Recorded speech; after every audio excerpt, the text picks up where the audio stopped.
Welcome to Hurrdat Sports Live. Why he was called for that penalty. Quick shot, Volstead, another save, rebound, they score! Nazem Kadri ties game 4 up at 1 apiece. Tues keeps it onside. Backhanded down low. Score! Oh, what a setup by Quinn Hughes. We're tied. He's struggled with foul trouble at times in this series, but he's been heavily impactful, but he loses the basketball. Hardy scoops it up, finds his spot, takes his time, and knocks down a three. Mitchell on the drive. Kick. It's Harden again. For three. He is getting away. That ball's coming to him, but that help's coming over, and James Harden has been masterful. Cunningham is accepting the defensive challenge. Mitchell step back, raindrops. Off we go with a fastball that Lee pounces on. Lines to left center. Hernandez plucks it. Highlight play to start the game. Crack. Left center field. Long run for Tavares and Ward. And that ball is gone. A bomb the other way. A two-run shot for Rice. And the Yankees are up 2-0. Welcome in Hurrdat Sports Live, presented by Next Gen Male Medical. That's DBM Ravi Lulla here at Hurrdat Sports HQ. What's up, DB? What's up? You good? What's up? We're going to talk today or no? Yeah, we're okay. Okay. I don't feel great. Well, What's that? I didn't almost run over you today, so that's a W. No, but I dropped my concoction Oh. in the doorway. Oh. And I'm pretty pissed. It had my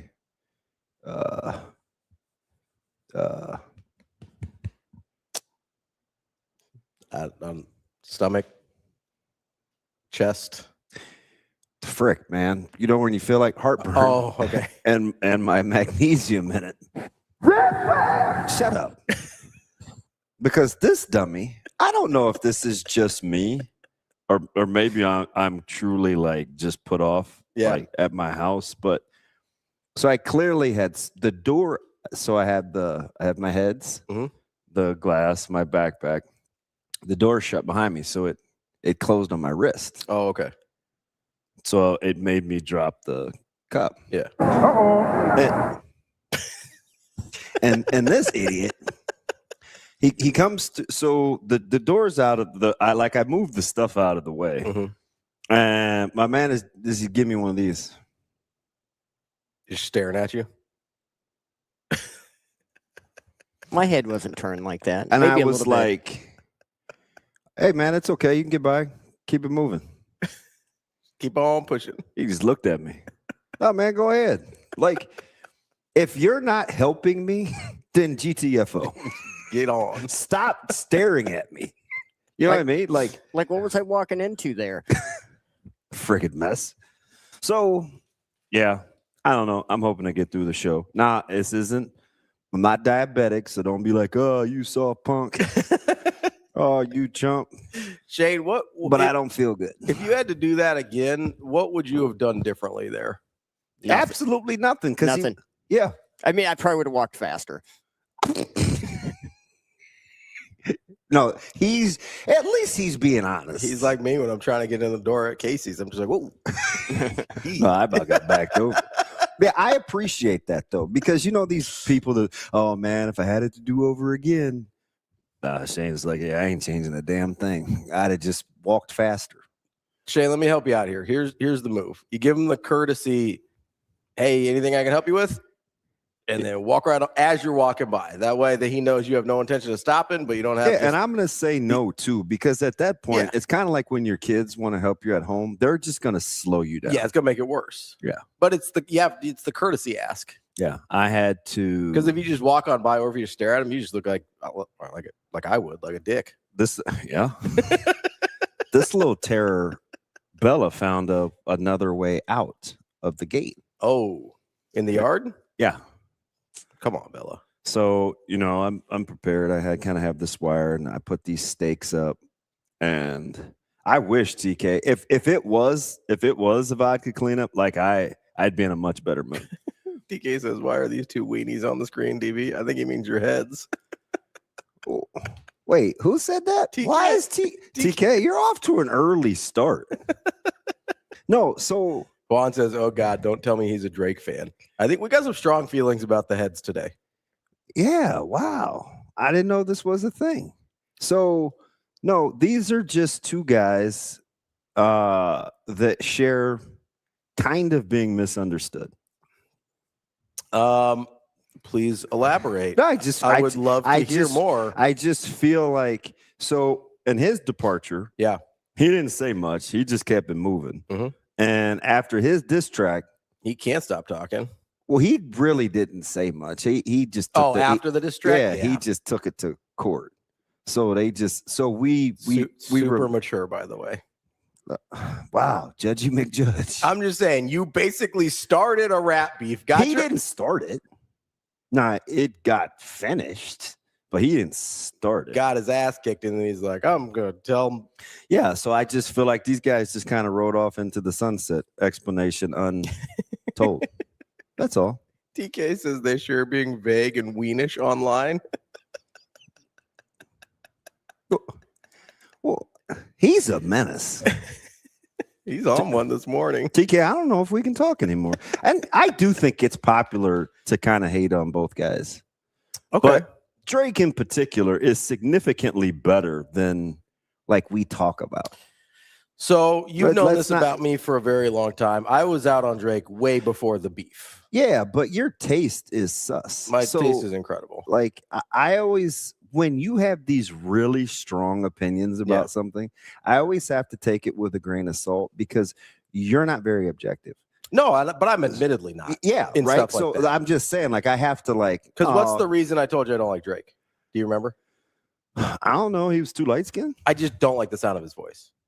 It's Oh. not the sound of his voice just bothers me, right? Yeah, that's fine. So like there's a certain level He of didn't start the beef, Mac. Keep it pushing. there's nothing like that can be done at that point. He could have the best lyrics in the world or whatever, and I'd be like, I still don't like listening to it. Yeah. So there's like but that's long standing. That's not All this is this is just like an 81-mile-an-hour curve. Just change pace. yeah. Yeah. How- This is the epitome of a show me pitch. This is like in essence all the Dodgers bullpen did last night from the 7th inning on. Mhm. Just a lot of show me pitches as they allowed El Gigantes to play softball. Yeah, that's got to be your favorite thing. Yeah, the Giants. Oh yeah, I love it. I love when the Giants come into the ravine and play softball for 2 innings. On a positive note for your fandom, Yeah. I think you've watched the last game of LeBron as a Laker. Lord, I hope so. As a Laker, I don't think he's retiring, but I think And they kept me up through that trash. I don't care where he goes. Just get out of Los Angeles. And here's the thing. So I struggled. I know you're going to find this surprising that I had an opinion. But if I'm glad OKC has some class. Mhm. Because the last thing that I want to hear when I'm 8-0 Mhm. and I'm an alpha and I just broomed another squad up out of the playoffs is my sentiment on LeBron James and the Lakers. Don't ask me that. LeBron James. He hasn't been gone long enough for me to feel like there's this ambassador, good for the game. Like, I don't want to talk about that. yeah, no, it's fair. I'm still balling. Like, I'm competitive. It's a weird thing to ask in that moment. Yeah, you want to ask me what it was like to see Warwick Dunn catch passes in his last college game? Nah, man, I don't care. I don't care. Mike Anderson had that play covered. Forget Warwick Dunn. No, I actually like Warwick So Dunn. worked out pretty cool. Nah, Warwick Dunn was great. But, like, Good dude too. hey, man, you Allegedly, a know, good LeBron, and this is soon to be the 2-time MVP. Ask me about my game. Ask me about how I close folks out. Ask me about why they call me a foul merchant, but I just get buckets and assists, and people Where's the hate on foul? me. And by the way, there's a Canadian connection with SGA and Drake. I figured you'd like the whole Drizzy SGA. I mean, thing. I know you're a big Canadian guy. That's And cool. Buffalo, which she's Is got his hat on, basically Canada. is basically Canada. Yeah, it's like right It's isn't that like, like it's like South Toronto. I was isn't it like 12 minutes from Toronto? You know, There you not go. 12. I mean, you got to go through. You get a couple entry points. Okay. I didn't go through Buffalo. I go through Detroit. Born and raised in South Detroit. Big journey guy, huh? Yeah, I asked for it at Cards, and they made fun of me. But if I'd have asked for anything too ethnic, they wouldn't have played it. Well, they wouldn't have had it. I don't know, man. Clarky may have range. Nah, I doubt it. I'm just gonna make Clark. He's pretty cool though. He may have some range. Socorro will fool you. Like he plays some different stuff in the Listen, they're all cool. I just would have, we got Disco Friday in the weight room. I would have been like, hey. Although that's a Coach Lamanji thing. Oh, that'll surprise you too. Coach Lamanji being into disco is definitely a surprise. What is it? The gold chains? No, it's just the fact that I don't think because that's an Italian thing. I'm aware. I don't think I've ever seen that man smile. So like disco doesn't really. So he had a lot of the defensive guys over at his house. It's something he does every year where they watch a movie to set the theme. Mm-hmm. And he sent out a selfie of the guys, and he actually smiled, and nobody could believe it. Like a legit smile. Yeah. We're like, oh, holy smokes.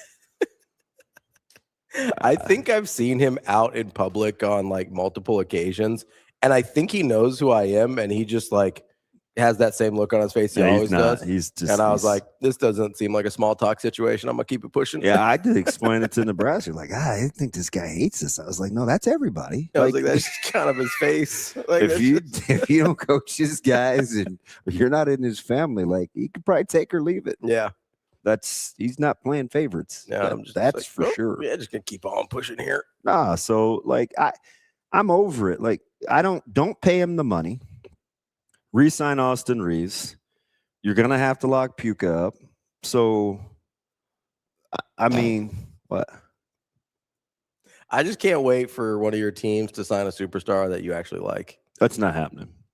I can't wait to see. I can't even get guys drafted that I like. I just can't wait to see what that would look like. The last person I think that was drafted that went to a team that I love was probably Troy Palmau. Oh, yeah. Like where I literally was like. Skirt and pom-poms, that's your guy? Yeah. Yeah. Is it the hair? That's like, you want to talk about being subjective? I'm gonna have a hard time discerning between potential heart attacks and me just being heartburn. Hurt. Yes, I might have like a Pepsid or something in my bag. Would that help? So I'm out on Pepsid. Okay. I've tried 13 different kinds. I have a kind that I like. Okay. It's Ozempiprole. I can check my bag. I don't know what's in there. It's one of them. It's OZE.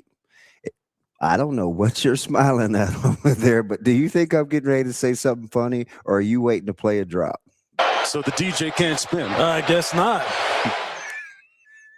I don't like it when he's in there by himself. I don't trust it. Well, where's the crew? So Rico is working from home today. Okay. Tuesday's one of his work from home days usually. And then Austin, I think, was out at he used to soccer. State soccer coverage. My man all was night. soccered up all day. He was It's soccer a little filled. tweet machine. He does. He's just banging those tweets out, man. As he's at state or so one thing I like. Soccer. One thing I like that he does do. He's like a combination of Padilla and Sauter. Sauter's more clips than stats. Padilla is all stats. Yeah. So Austin will give updates and he'll say, "Hey, yeah," he kind of splits the difference. 1-0 Morgan Molly on a. It wouldn't be Molly, but yeah, I just made that basketball name up for soccer. But no, you're fine. I got you. And he would like say what it is, right? So I don't mind that. No, he does a good job. But it's kind of flooding my timeline. And Twitter and X did this little thing. Like, do you have a priority column? Oh no, I don't think so. Like, who the flip is priority? I don't rock with anybody like that. I've got. I think I've just got following and for you. See that? That says prioritize. Oh, that's your notifications. Respect by prioritize. I've got priority notifications. Oh, you like the white background. I'm shocked. Well, I like the dark one. It helps me see better. It's like my soul. Pure. Yeah, pure and white, just like you always say. No, historically you get the benefit of the error on the side of those guys. Huh? No, it's like how I like to wear the white shirts and stuff. Like it just looks clean to me. So the big white shirt guy. Shirts only, no hats. And I said shirts, not sheets. Not like Austin with his. So is he sleeping? I don't know. I don't think he's sleeping. He just doesn't come in quite as early. Dang, look at that door did. When he's getting, you got kind of now both your hands are dinged up, man. Yeah, that Joker said, "Pow!" I was like, I was glad I was by myself, though. Don't matter to me. I think that's exactly how it sounded. Like it just closed. Because you have to fob it and then hold it. To my defense, though, it was right in front of the door. Yeah, no, I understand. You're good. I mean, I was opening the door. You act like I was at the zoo and you were staring. Shane, you couldn't have helped him with the door? Well, you got to understand, though. Yeah, I was like... You could have been like, hey, you're carrying a bunch of stuff. Here's the door. I would have opened the door for you, DB. Oh, There hi, he AJ. is. How you doing? Great. Sunburned. Oh, the lights are on. He's in there now. Yeah. So I know what it was. It was the White Sheets reference, and he was like, "They calling my." He's like bat signal. Me. AJ. Commissioner, he would his butler would be probably named David, something like that. There is a David in the office. I like most of the guys in our office that I know. Some don't talk very much. Yeah, some of you got to warm up to a little bit. Well, here's the weird thing: when you're creative, like, aren't you? And most of the people in here aren't you pretty much left brain? Like, social is kind of your thing, or no? Well, no, a lot of creative people are pretty introverted. Oh, I thought that was like the detailed, task-driven people. I don't think it's mutually exclusive. I think you can kind of go either Well, way. I mean, if we're just doing the sweeping generalities thing, I was just kind of being like, I love stereotyping. No, most creative people. I know. Most creative people I know are like a reasonably level of introverted. Also, I think I'm going to put this out. I think you intimidate some of the people around here a little bit. I'm the only nice person in here. I know, but because you're not around like a lot and you're you, I think it intimidates some people. Oh, because I'm funny. Exactly. Yeah. I think they think I'm silly. They would never guess that I'm like 50. I'm the only one that kept that meeting late. Yeah, probably. That's a good 12 minutes. Get in, get out. And it's freezing in there too, so it is fantastic. I mean, I'm okay. Ain't no Don Juan Casanova, but I mean, I get by.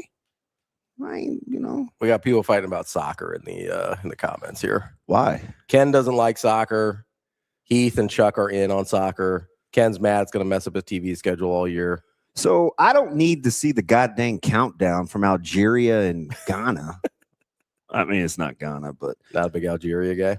So I can't fake this early excitement about the World Cup. Mm-hmm. I don't have it yet. I may not get it.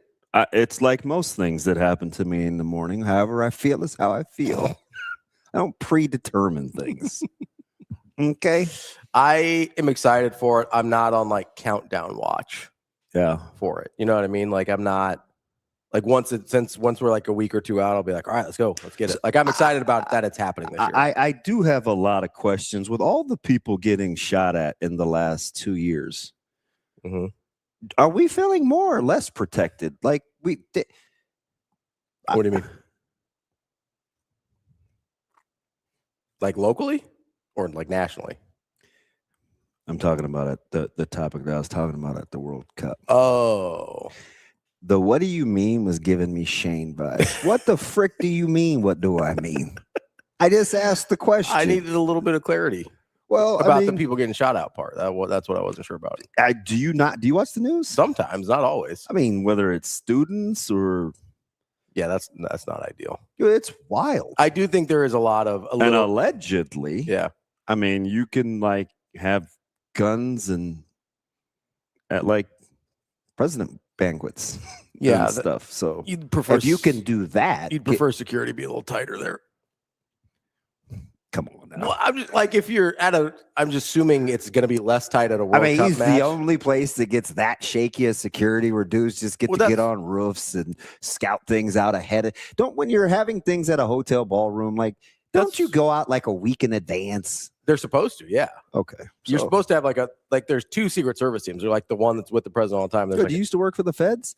I knew you were a snitch. And then there's like an advanced team. Yeah. The advanced team is the one that goes to whoever the president's supposed or whoever they're protecting is supposed to go next. Secretly, do you rock with Patel? Are you like the guy in Arcadia, California that is being prosecuted for working with the Chinese? Nope. I haven't worked with the Chinese lately. Dude, I had to Google Arcadia, California. How do you find that a mayor in a little itty bitty town is in cahoots with China? That's probably what he thought. He's like, hey, I'm probably going to fly under the radar here. No, he got busted. I mean, I don't know if you know this, DB, but they're listening to all of our stuff. So I think they're like, by the way, did you see Netflix being sued?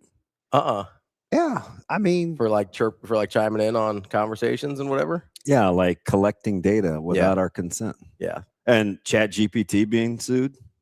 I mean, you can sue them all they want; they're not going to stop. So people laughed at Warren. Warren was like, "I'll never use ChatGPT. I will, because of that very same thing." Yeah. Warren is still a wise old sage. I mostly think privacy is a myth at this point. So ever since Enemy of the State, I'm just kind of like, remember when we thought that was wild? Yeah. The only thing wild about that is like, I'm not sure 100% of that technology exists, but I think the sentiment is accurate. No, I think it exists. I mean, at the time. The most unbelievable thing about that movie now is that Gene Hackman could get shot in the hand and it was like no big deal. I was like, I know that had to hurt. It's no big deal. And he's like, wrap it up. Nah, man, you're like 70. That hurt. Listen, Gene Hackman's a G. He's fine. That's no big deal. R.I.P. And all the gunfire in the hotel, or the restaurant, missing Will Smith. Yeah. You can't just get under the table and be cool. There was like rapid fire. I think that's how tables work. It's like a little protection zone. It's a little force field. You can't I'm get just hit glad there. you didn't say it is a movie. I knew that was coming. No, I like Enemy of the State. It's a good movie. It's one of my favorites. Underrated Will Smith movie. Yeah. Do you think if you were being bugged, like you could like chew gum and crumple the wrapper and nobody would know? No, not at all. Oh. They don't even have to bug us anymore. It's just all on the internet. Everything is everywhere. Huh. I don't think privacy exists. That's fine. It's no big deal. But if you're the mayor of Arcadia, California, you probably don't be in cahoots with China. You know what I mean? Yeah, like that. You need to Google that story. It's kind of weird. Yeah. Yeah, I guess. I mean, people got ends everywhere. It is pretty random. Google me. Also, like, what do the Chinese think the mayor of Arcadia has for him? You know what I mean? I don't know. He might have friends in high places. Maybe, but maybe he goes to dinner with a lot of fellow. That doesn't seem like the high level intelligence conspirators when the China probably thinks that it is. You know? Yeah, you have to. It's a fascinating story. I partake in a lot of nonsense, but I try not to let it stress me out. How many people are in Arcadia, California?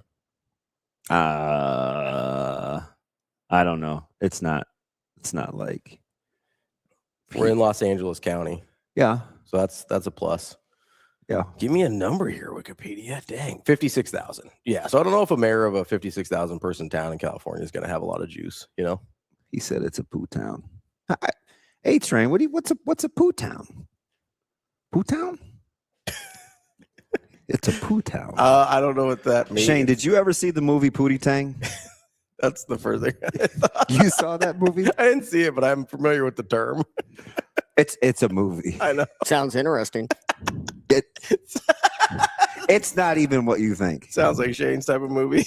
No, the primary star is black. Shane's not watching that. Oh, okay. I don't think. Not like me, big Will Smith guy. It's a cross between like I'm gonna get you, sucker, and like don't be a menace to society while drinking gin and juice in the hood. Yeah, I love that movie. It's one of my favorites. The least surprising thing ever. It's way better than Enemy of the State. That's not true. Jibs, Enemy of the State's a great movie. Who's hating on Enemy of the State? He goes, yeah, sounds much better than Enemy of the State. I'm not hating on it. I just said it's much better than Enemy. You've never seen Enemy of the State? No, I love Enemy. I love that movie. Oh, yeah, we've talked about this before, I think. Yeah, it's a good movie. Shane. At the risk of being chastised by the amazing Daniel, his significant other in that movie has not aged well. Which one? Enemy of the State? Yes. She's popular. She's been in a lot. I'm trying to think of who it is because I remember the girl he's cheating No, with. you have black facial blindness. No, he wasn't cheating with that Rachel was Lisa Bonet. He looked out for her. That was his boy's daughter. What he thought she was cheating on. Yeah. Yeah. Oh, it's fine. Don't worry about it. No, she's weird. She did not. Is her name? I don't want to say it if I'm wrong. Well, let's see if I'm right here. No, say it because you have. Who do you think it is? I think it's Regina King. Yes, that's her name. Yes. Very good. Thank you. Thought you were going to say like Whitney Houston. No, I know who Whitney Houston is. I assume Donna she's Summer. Some Madonna. Angela Bassett. I know Angela Bassett. She's the mom in Black Panther, right? Isn't she old boy's mom in Black Panther? Boys in the Hood? No, Black Panther. No, Black Panther. Isn't she the mom? Yes, she is the queen. Yes. Okay, thank you. You're talking about when I hear Black Panther, I don't think fake Wakanda. I think like As you think real Wakanda? no, I think real Black Panthers. Oh no, I meant the movie. We were talking about actresses. I meant movie. Well, sorry to ruin your Black Panther party. It's a movie. One of my favorite lines of all time. And sorry, sorry, I had a fight at your Black Panther party. yeah, and I'm just gonna let you guys know. And there's a lot of unbelievable things in that movie, like jogging for 2 months and the smiley face with just splattered mud and poo happens and all of that. I'm just telling you, there's not a snowball's chance in heck that during that stretch Forrest was ever getting into a Black Panther party. I mean, that was the most unbelievable thing of the bunch. Just saying. I'll buy the jogging bit. Come on, man. I was running. You think you could run long enough No, I to couldn't. grow a beard? I 100% couldn't. I'm not a runner. Oh, that's the part that you couldn't pull off. Yeah, you're right. Yeah, you're right. Different kind of dude. Listen, I think somebody like Austin's much more likely to just be able to run for like 2 months. Hey, Shane. So, it's Lewis. Never mind. It's Huey Lewis. And the news? Yeah, I was thinking Huey Newton, Black Panthers, or Bobby Seale. I don't know who that is. Dude, I'm telling you, I went through a weird stretch. I'll show you some of my artwork. What kind of weird stretch? Was that your Malcolm X stretch? Oh, yeah. Yeah. Yeah. There'd have been a time where I probably wouldn't have fraternized too much with you. What'd I do? I don't know, too young. I'm closer than Shane. Well, it wasn't that. Oh, sure. It's an age thing. Oh, okay. Sure. What? Like I'm unfairly being judged, like for fraud. What? Hey, you guys just swept the Lakers. You want to talk about LeBron? Yeah, I do. Let's No, talk about LeBron. I don't. Not a good night for my sports teams. Lakers, brooms, dirty floor. How would you like to have a dirty floor and a wet bed? That's the Dodgers and the Lakers combined. I mean, that'd be miserable. You ever had the vacuum man flip your mattress? It's horrible. It's Dodgers Lakers combo. This is really gross to think about. I think we've all been there. Although when you used to wet your bed, your mom was probably still cleaning your room. Yeah, like there's not a lot of when you don't have kids, there's not a lot of bed wettings to speak of, you know. Thankfully. I pissed down my leg and I injured the other one. You haven't been out enough. The closest one I've had is when I was in my apartment and I first had Roggy. He like, oh no, hold up. Don't act like we've had this conversation where you're dreaming and you think you've legit wet the bed. Yeah, you think you have. I haven't actually though. That had to have been in the last couple of years. Let's not go all the way back some years now. No. It probably just was 2 months ago. There's a difference between like waking up thinking you are peeing yourself and actually peeing the bed. You realize that there's like steps in there. Oh, I'm not. It's a little gross, and I'm not gonna hold you to it. But don't act like you didn't tinkle. You straight dribbled. You can cut all that out. You might have been like, "Ooh, this close," but no, you dribbled. I'm talking about like a full like bed wetting. Okay, right? I appreciate the distinction. There's like a full bed because you just can't be letting your see what you always try to do this to me. You just let yourself off the hook by glossy. No, man, you dribbled. I know you have. You want to get like into the real nitty gritty here or what? No, you admitted it. I'm cool. Probably PP, I think. That one was on me. I asked him. Yeah. I asked him. Yeah. I remember that. Oh, it's okay. That's fine. No, when Roggy was a puppy, he like, he like legit, like he didn't have an accident. I think he like was asleep and like did that exact same thing. He like wet the bed when he was asleep. I was like, what the hell, man? Yeah, Biggie did that a couple months ago. Because you know, like how usually if they're like having an accident, they'll like stand up and they'll do the whole thing. He was still laying down, like he was asleep. He was dead out. He didn't even give you a chance, did he? No, I was like, well, homie, what are we doing, bud? Gotta give me a shot. I told Big, I said, come on, man, you gotta give me a shot at it at least. And he was like, Snad, give me something. Yeah, like, I just sprinted. I just scooped him up. I was saying, give me a chance to scoop you up and at least get you on the floor, man. Get you out the door, something. But no, he was just like, I'm still asleep. I got there's a lady that's wanting to rehome a Frenchie. Oh, yeah? He's not quite one. Oof. He looks a lot like Bella. Yeah. 4, you have to get a residential kennel license. Yeah. It's not that hard. Is it 4 or more or 4 you cool? I think 4 you're cool. I don't think you get more than 4. Yeah. I never pressed it because 4 was a lot, especially with the big dogs. You'd probably be okay with 4 Frenchies, though. I don't know. I just spent $80 on dog food yesterday for the second time. So Can I pet that dog? it's getting old. Yeah. I wonder if it would be cheaper to just boil chicken and rice. Maybe we countries get away with that. What? Living off chicken and rice. Oh, okay. Thought you were going to that bodybuilder diet. No, GMOs, man. We love GMOs here. Big chemical guy. Yeah, Chuck, not by design. I am not a little dog guy by design. When I thought I had enough testosterone and actually could run my own household, I wanted to be a big dog guy. Mm-hmm. That hasn't worked out since 2002. I was going to say, so we're going on like, I know you always say this. You're like, nah, I'm a big dog guy. But we're going on like 25 years of little dogs. Yeah. So I think at some point you just become a little dog guy. You know? No. No. If I'm ever single again, I will have multiple big dogs. Okay. Can I pet that dog? All right. No, I don't know if I'll be able to train them, man, but I'll be a multiple big dog guy. I like little dogs, but it's not my go-to. Little dogs are cool. I like little dogs.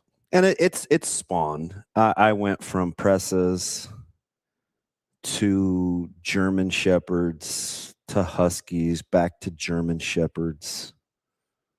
Dude, Huskies and German Shepherds are a lot. I know. They're a lot. I know.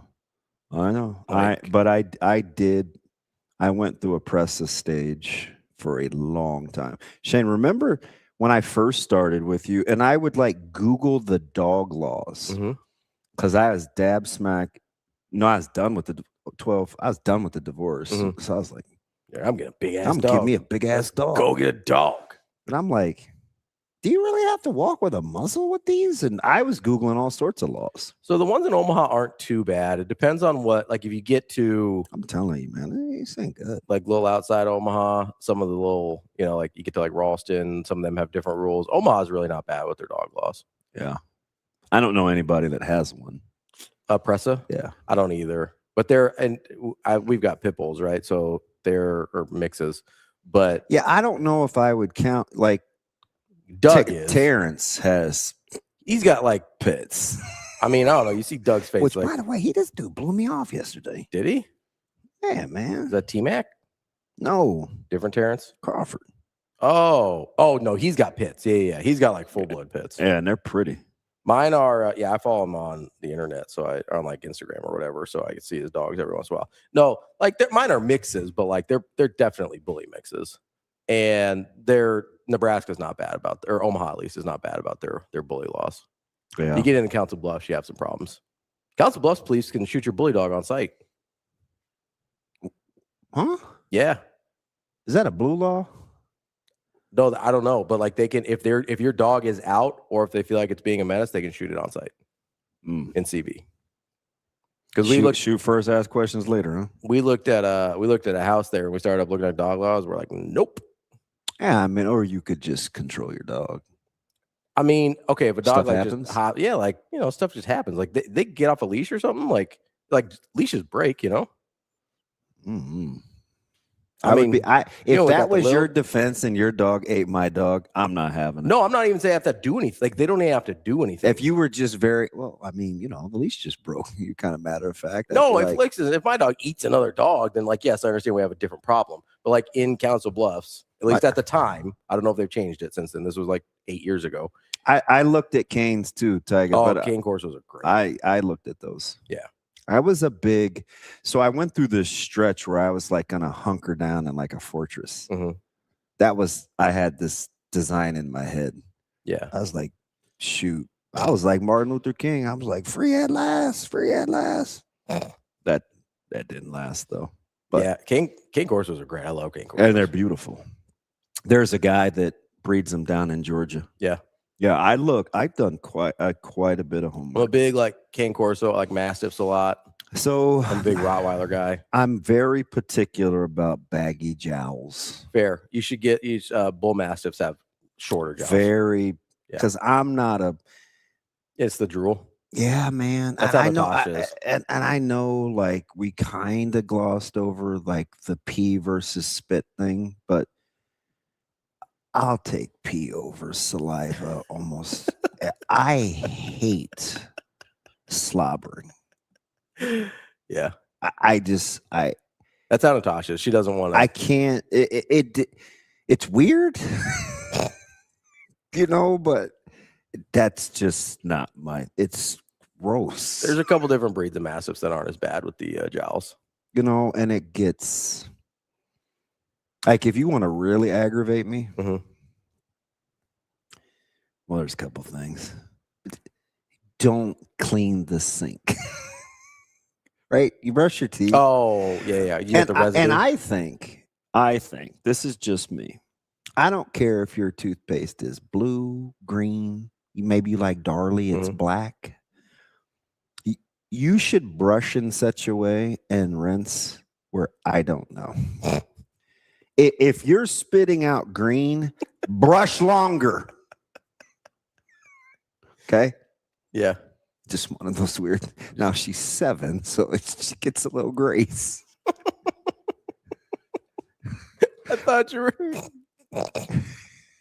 talking about your wife and you're mad at the 7-year-old. Oh, that's automatic grounds. No. Is that too much to ask? No, you're exactly right. Sasha, who has 2 Great Danes, is like, hey, should I bring those to meet DB? They don't slobber at all. Dude, the one she used to put them on social more. Yeah, she did. But one looks like it's for sure missing a chromosome. Well, I think it's like El Special. I think one of them's I don't mean like Modelo. You big Modelo guy? No, I'm just kidding. You don't like beer at all. If I'm slumming it. No, I've had the same 2 cans at my house for God is my witness. I'm telling you, at least 6 months. Yeah. It was before Christmas. It was before Christmas.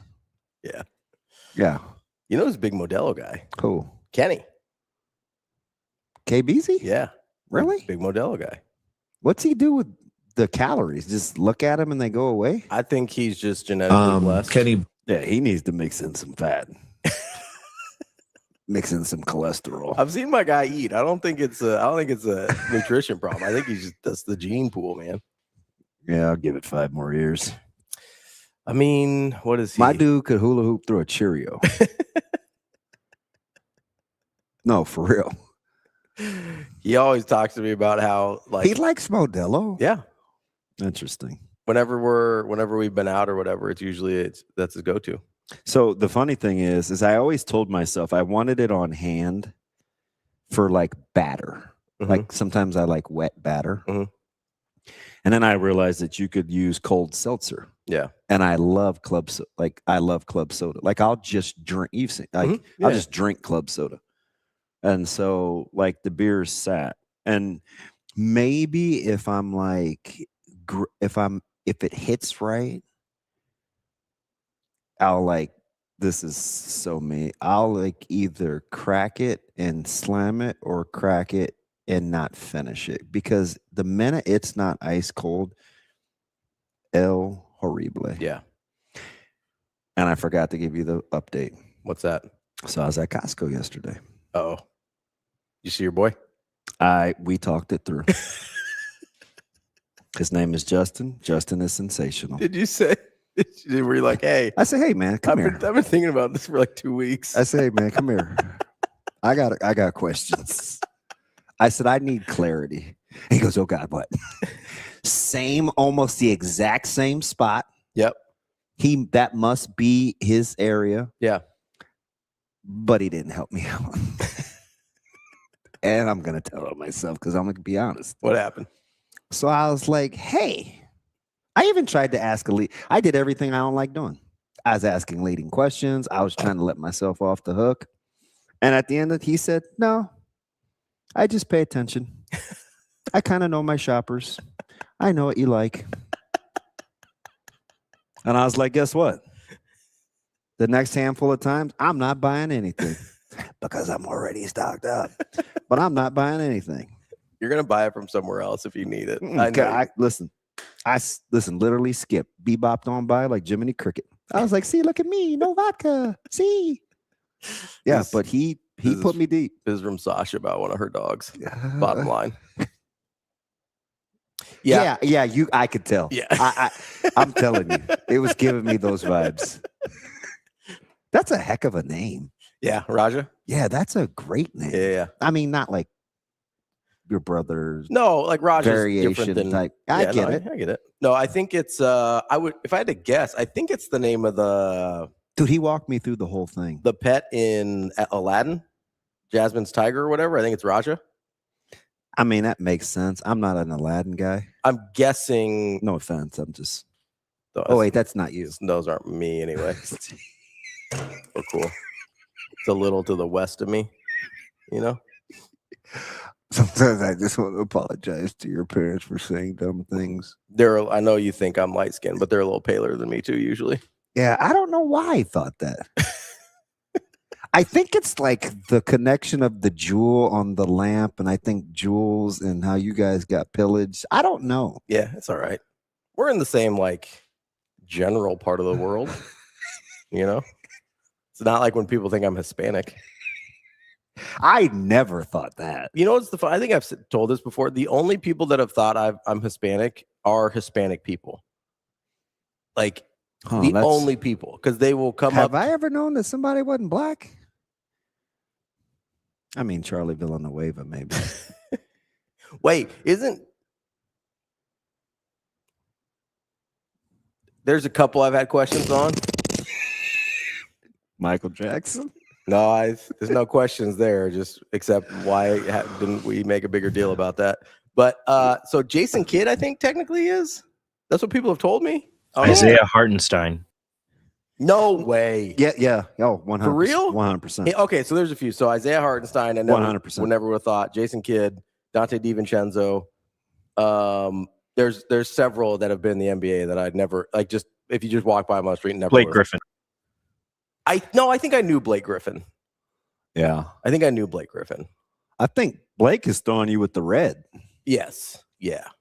He just disappeared, man. For a guy that had like a really good 3 years. I mean, he's on a lot of commercials now. Must be pretty likable. That's what they say. Like, can I? No, I agree. He's on the ESPN. But I buy. Do you know, Ken? Hang on, Suave. So, Ken, the 2 cans that I have are 22 ounces because I use them to mix the tempura. So I need a little more. I'm a big tempura guy. Dude, Costco had sea bass yesterday on sale. Are you a big sea bass guy? Sea bass is fine. I like seafood more than I like fish. It was previously frozen, but of course it was vacuum sealed and thawed. Mm-hmm.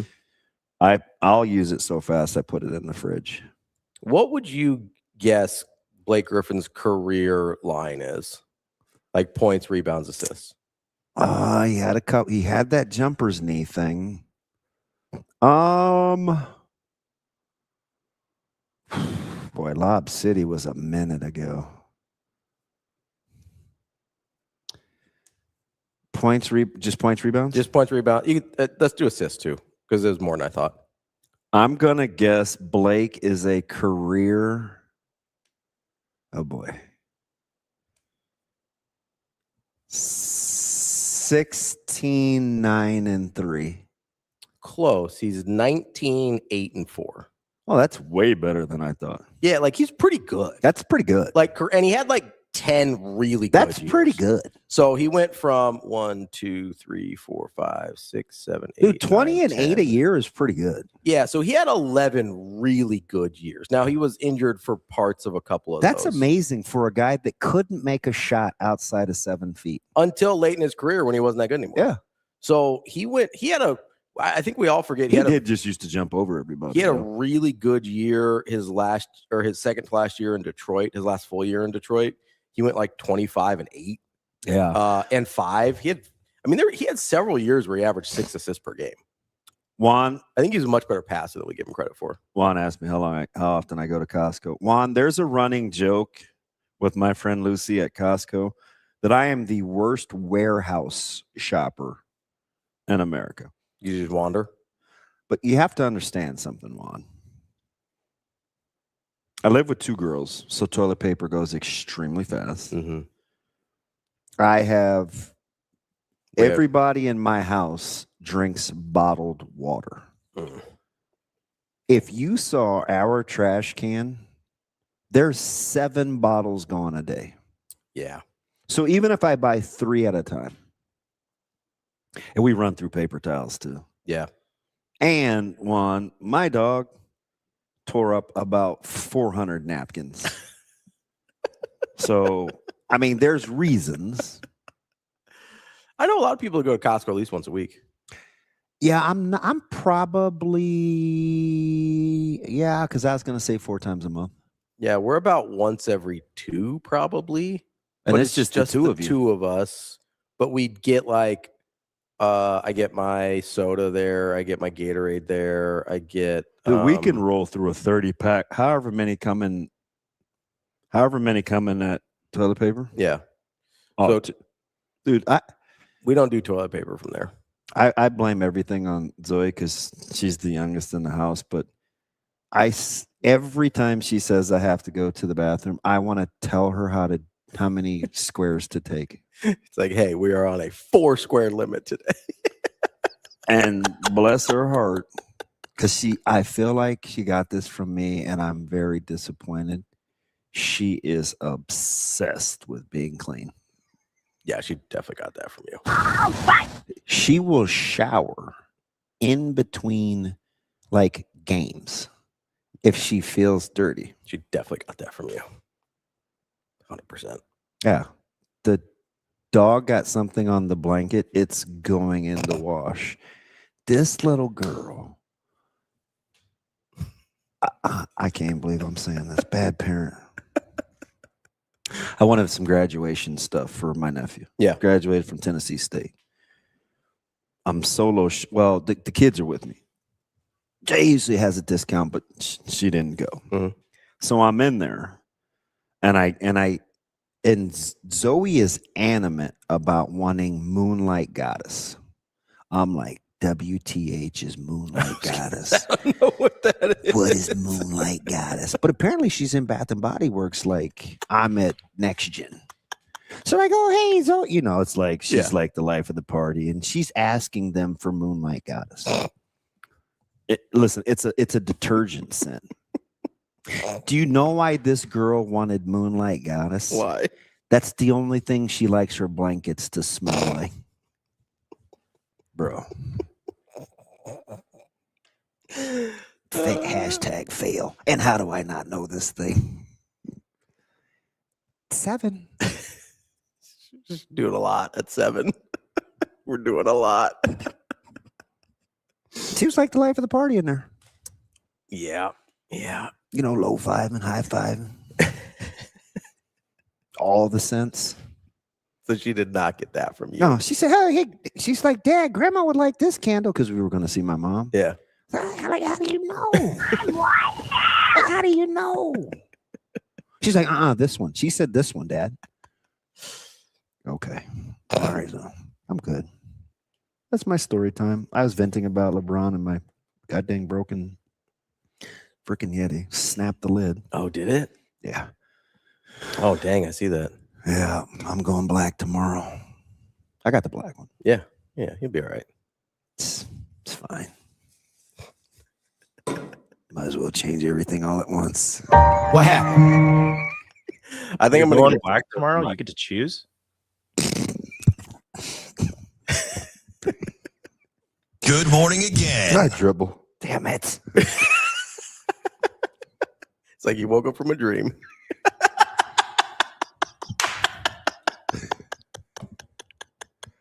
And you, of course, could ruin that.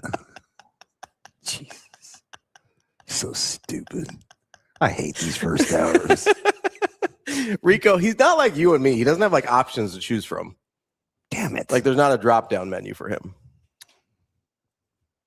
No. I was Latino yesterday. Although my mom confuses people. Really? Lighter hair. She has freckles. Super light skin. Yeah. But I don't reference her skin color because for her, growing up, being called light skin was it was not good. Yeah. So I don't mess with her with that. No, listen, I got you. So, he's dark as the rest of us, mama. You say you were Puerto Rican yesterday, Rico? Do you only claim the holidays, or how do you do it? It just depends on how I'm feeling or who's being mean on a certain day. Do you like code switch different ethnicities? If I say yes, will you stop asking questions? Jeez, man! Wow, this is a tough group. I don't know. This place is not for the faint of heart. Oh, Rico's problem is today, man. Oh, he's surrounded by his kids. Allegedly, he has 54.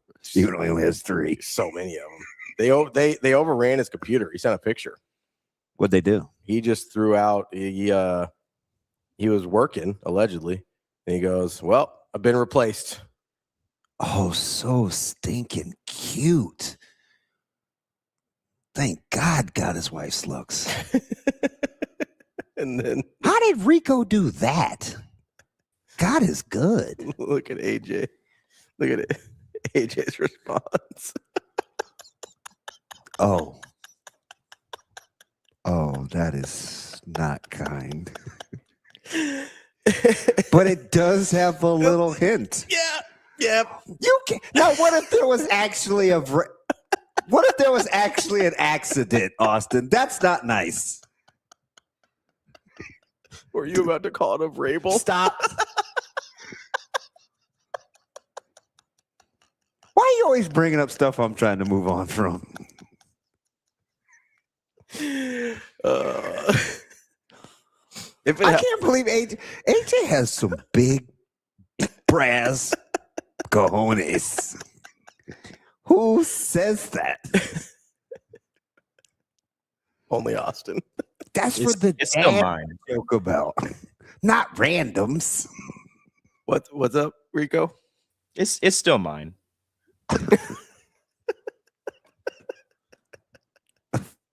You don't have like a maid or like a pool boy or anything, right? I don't make Ravi money, so no.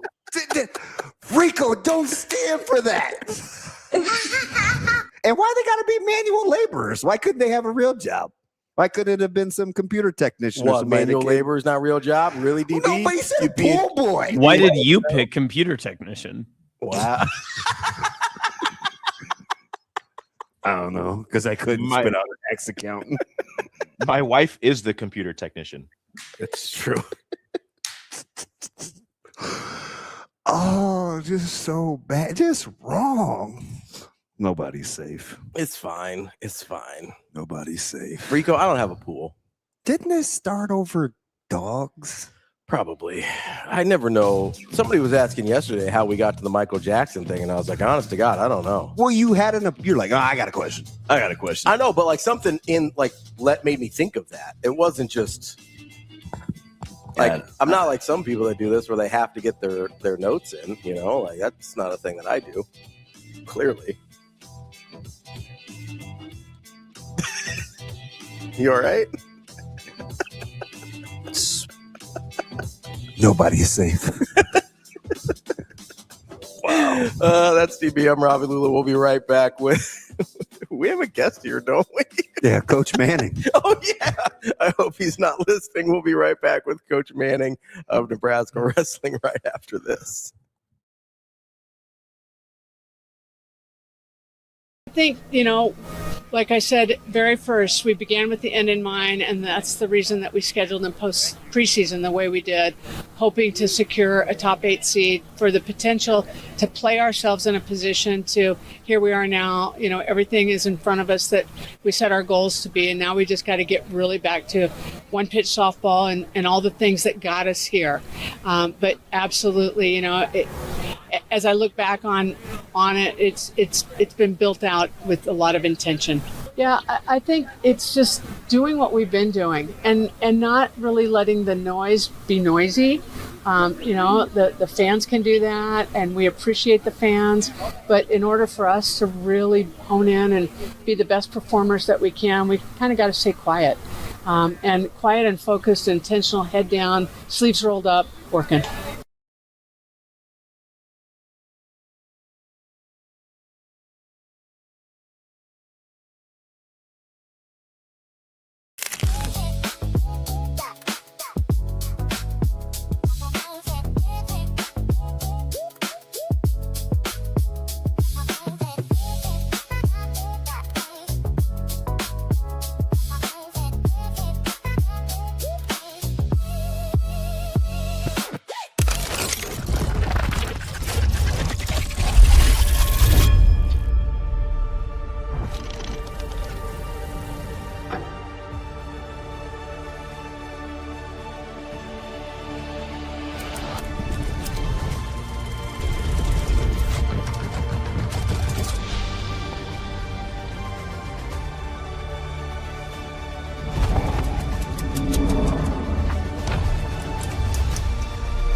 Feels great. Really glad the team was able to pull it off and get a 5-0 win. It's really dominant.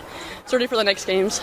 Did you expect it to be as dominant as you guys ended up being today? No, but I'm really proud of us, proud of our team, so got to get the next ones and win the next ones. How big was Molly's first goal there in the start of the first half, just getting it right off the bat in those opening 5 minutes? It was awesome. She really started us off strong, and then the momentum just kept going. You've kind of been the fire starter for this team offensively all year round. What led to some of your success today? Definitely just all the hours spent playing soccer, and then all of us have been playing for so long together, so we're like a family, so we really can just play for each other. How important was it for you guys to get this one for Coach Rowe? It's her first state tournament win ever. It's huge. It means a lot, and we wanted to do it for her, so.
Welcome to Hurrdat Sports Live. Welcome back, Hurrdat Sports Live, presented by Next Gen Male Medical. That's DB. I'm Ravi Lulla here at Hurrdat Sports HQ. We are joined now by Mark Manning, head coach for Nebraska Wrestling. Coach, how we doing this morning?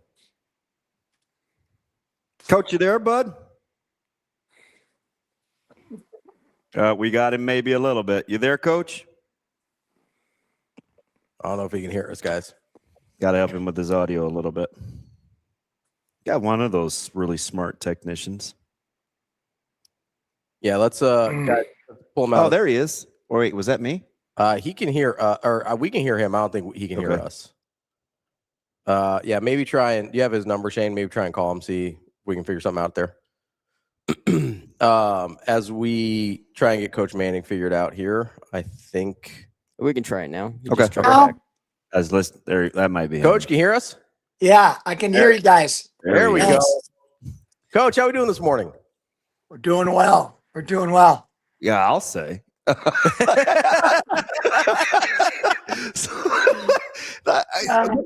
me start with so that's the easy, fruitful stuff. How impressed? Because I'll just be honest, I felt like he left a little meat on the bone in college because he's uber talented. You had to be super proud of Caleb Smith and kind of what he's been able to do on the world stage, right? Yeah. Yeah, we had some guys wrestling in the Pan Am games last weekend, and it was really good. Caleb took second place. He's kind of up a weight class right now for Team Puerto Rico. We have some diversity. Mikey Lavarola, who's now coaching, was a 4-time All-American for us, is wrestling also for Team Puerto Rico. And he's coaching at Rutgers, so he wrestled last weekend. And then obviously Liam Cronin and Rich Lovett did a great job last weekend. So we had a squad over there. Yeah, my unusual, unhealthy affinity for Rich Lovett. Well, I was in a really bad mood one day. Imagine that, Coach. And it was during spring, and you had all your guys doing signings, and she took it upon herself. You guys were right outside her old studio. She went and got Ridge, and she's like, "Yeah, he's kind of being a crab apple, a little." Well, I think she called me a crybaby. She's like, "Since you're his favorite, you got to give him a morning hug." And Ridge was like all in, and I was like, "Oh, my day feels better." Yeah. Like, I guess crazy news. You were bringing back a fair amount. You had some depth to fill. I won't call them holes and be disrespectful, but you were able to be aggressive in the portal early. Mm-hmm. Like, what was the method to the madness? We just felt we wanted you have a team with guys like Christopher Mento, Antrell Taylor, Cam McDaniel, Jacob Van D, who are multiple All-Americans, and giving ourselves a chance to really, run down Oklahoma State, Penn State, Iowa, obviously, Ohio State. They're, all the big guns. So we're a couple of these guys sought out us more than we sought out them, which is very, really refreshing, right? We weren't chasing after Vincent Robinson. I think took one visit, and that was to us. Mm-hmm. Yeah. And he's going to fit in very well. He knows a lot of our guys on our team already. I've known his dad for 30 plus years. And this business, relationships still matter. And Vincent was, the first one on board, and then it took us 30 some more days to get two other guys. So obviously Anthony Echemendia and Lucas Cochran. It took us a long time. Guys taking visits. Our portal, runs 30 days, but then they still have time to go on however many visits they want. So it takes a long time, man. It's excruciating. I'm not gonna lie. It was a grind. So your growth. I kind of feel this way about Coach Ravel too. We talked to her last week, and she started the same time I did in Lincoln. And I remember she kind of had this. I told her, I said, I was kind of a little intimidated, very, very businessy and super competitive. Much like when we listen to you talk, we hear this humility, very gracious. And we watch you coach. And I mean, sometimes I think those bricks could get thrown out of the goddamn the gymnasium with the vigor you can throw those with. How did you like grown into this guy, I think, that you don't mind the portal. You know how to navigate it. But you haven't really compromised. You got to walk me through like your personality versus having to evolve. Yeah, I think it's a credit to our guys. Our guys do a great job of identifying the guys that need to be in our program, that want to be on our program, that are going to be great fits. A lot of people talk about fit, and I think our guys know which guys will work, and they do a really good job when kids come in for visits and parents come. They do a good job of saying, listen, this guy's our guy, man. And, that's what happened with Vincent Robinson. We already kind of knew. I mean, Ridge and Antrell have done camps with him the last couple of years. And just the familiarity with his dad, knowing his dad back when my Northern Iowa days, I recruited a young man out of the south side of Chicago, Tony Davis, who was a national champ for me. So I knew Vasil then, and it's just a great fit for us. And then Anthony and Lucas, we went after those guys really hard. And Anthony, he found a place in here that he feels is home. And our guys just do a great job on the visits, and then they just let us know, and we kind of know too. It's just, the traits they have, the culture we've developed at Nebraska. People know how they're going to get coached and how they're going to get developed, and they might not get the biggest bag, but they know it's the best place for them to be at their best, and for them to seek their goals. And we've had a lot of guys continue to do great stuff, on the international level, and our RTC is alive and well. For the people that don't understand that, that's our Major League Baseball. That's our NFL, is being a world Olympic champion. And we have guys on our team that came here because they believe, listen, I'm going to be the next James Green. I'm going to be the next Jordan Burroughs. And so we place guys in that position, so they know we're committed 12 months out of the year. And some of these guys that are joining us, that's what they want. Coach, you mentioned fit a couple times there as you're talking about getting guys out of the transfer portal. And I'm always fascinated to kind of dive into coaches and evaluators thinking, especially in sports that have a pretty heavy individual quality to them, right? Obviously, like when you're out there on the mat, you're by yourself. You can't get a teammate to help you out there. So I always find it really interesting how you process through fit and its importance in a sport where, yes, you spend a ton of time together, but out on the mat, you are by yourself. Yeah. I think I equate it a lot to other sports. You look at softball, right? You guys just got done talking about Rhonda and Lori and those guys over at softball. I'm really good friends with them, and so happy for them. And you look at Jordy Frahm or Jensen, the other pitcher they have. You're recruiting someone that's going to control the game. That pitcher is going to control the game. Same with Will and Rob Childress. The pitcher is a big deal, right? Mm-hmm. So you're really out there. You're controlling the game. Same thing with our guys. We have 10 weight classes.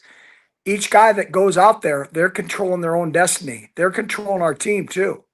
And so it's a lot like that. You're looking for leadership when you recruit these guys, and you're, also looking for, do they want to continue to get better?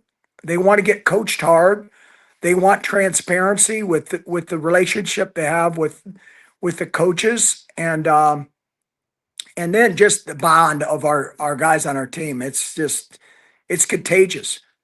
Our guys are up in the room here at 9:00 today, and we don't have to tell our whole team to be here at 9. They just show up. There's 25 guys in the room right now. So there's a work ethic, and there's, that's important.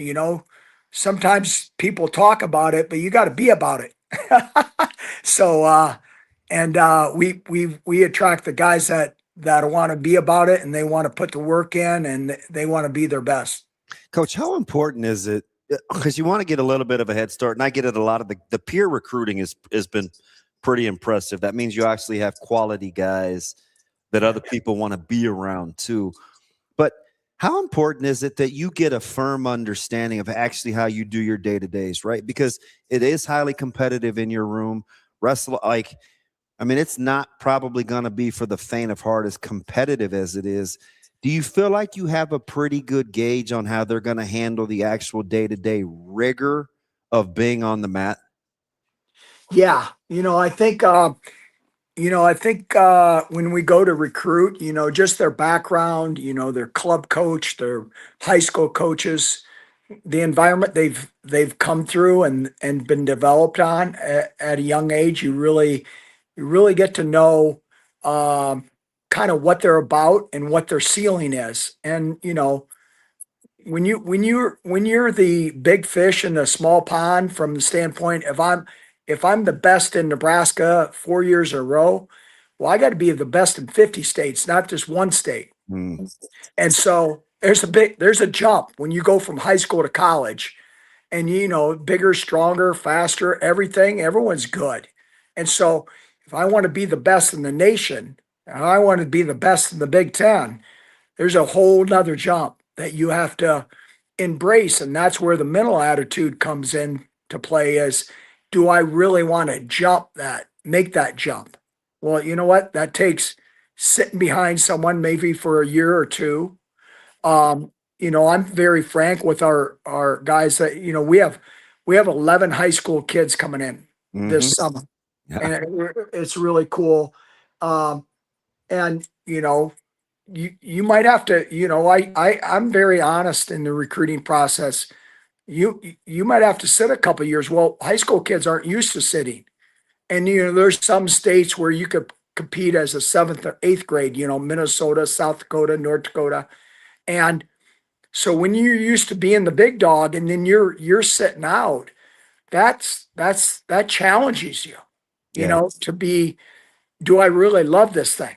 And you gotta love it, and you gotta keep your goals, present, and you're going to be challenged. If you could be, 3-time All-American, but you didn't get to wrestle all 4 years, and because you got beat out or someone's in front of you, that's a challenge. And some kids don't want that. And we lost a couple guys to a portal for that very reason.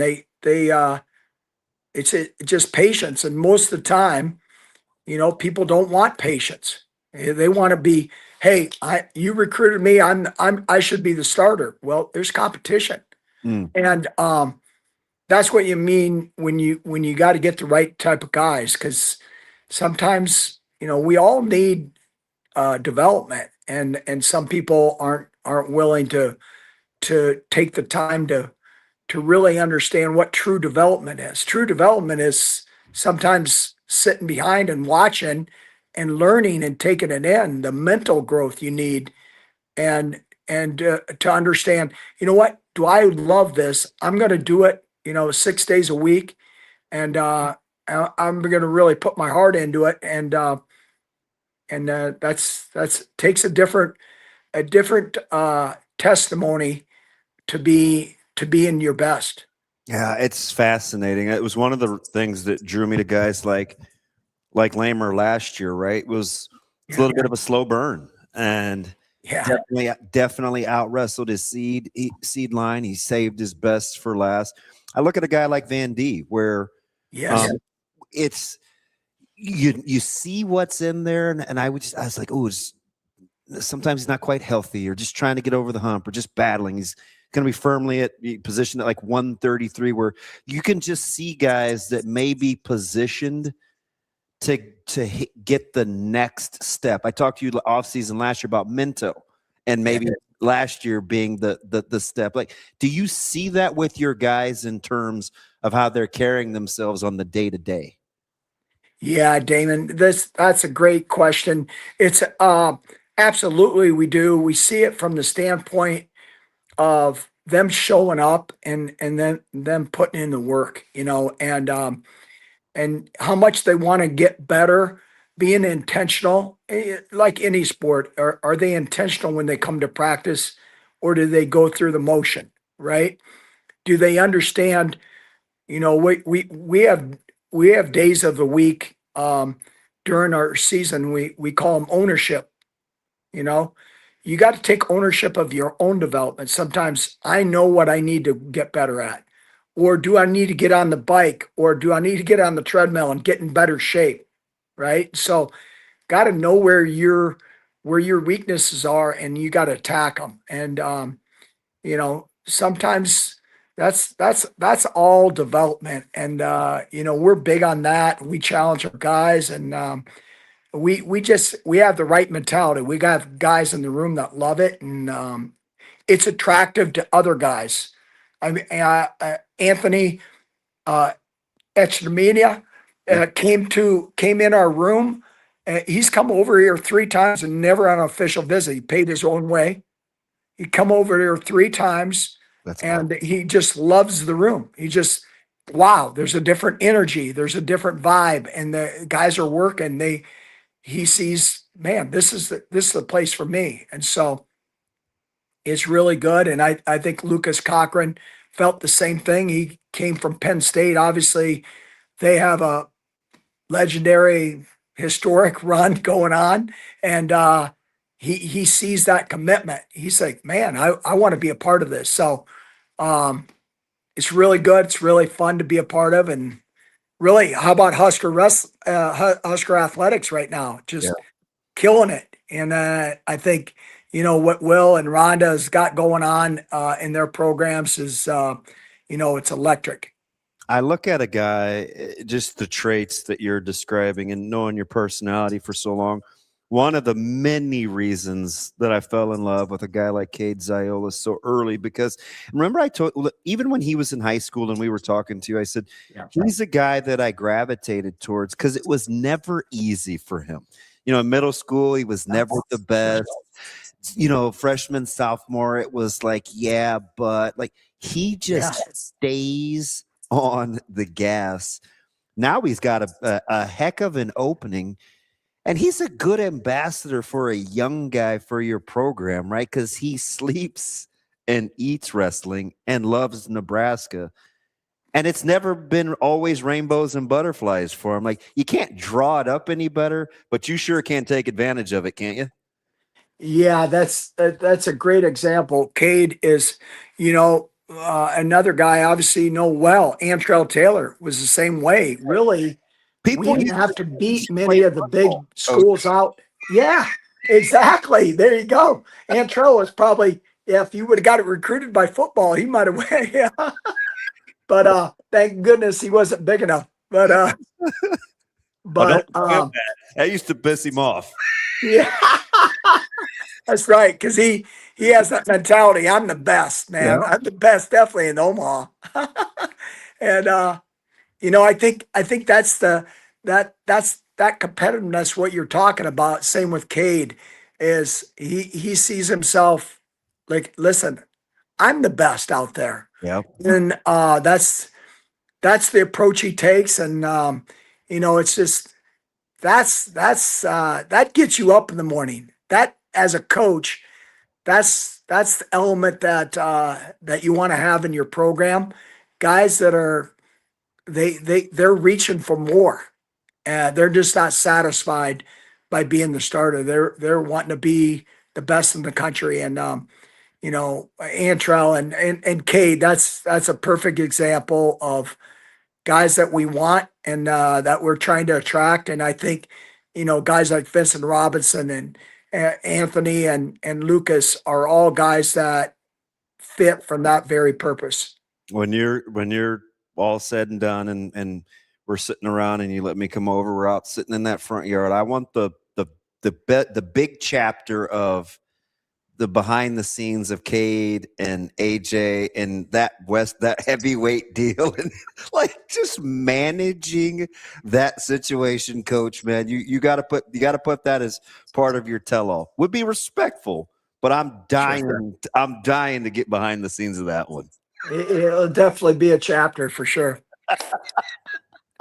Coach, as you're dealing with young guys that you think have obviously a lot of upside, guys like the kid Ziolas, you mentioned 11 freshmen in your incoming class from high school as well. Like, do you find yourself sort of needing to manage your own expectations as well when you see a super talented guy, but you're like, hey, maybe he could help us here, but probably not best for him to get started right away? Like, do you find yourself having to navigate that much at all? Yeah, that's really good. I think that's kind of the joy in us as coaches. Definitely for me, I love that aspect of when we know we have a guy that's not going to probably be the guy wrestling at the end of the year at the Big Tens and Nationals.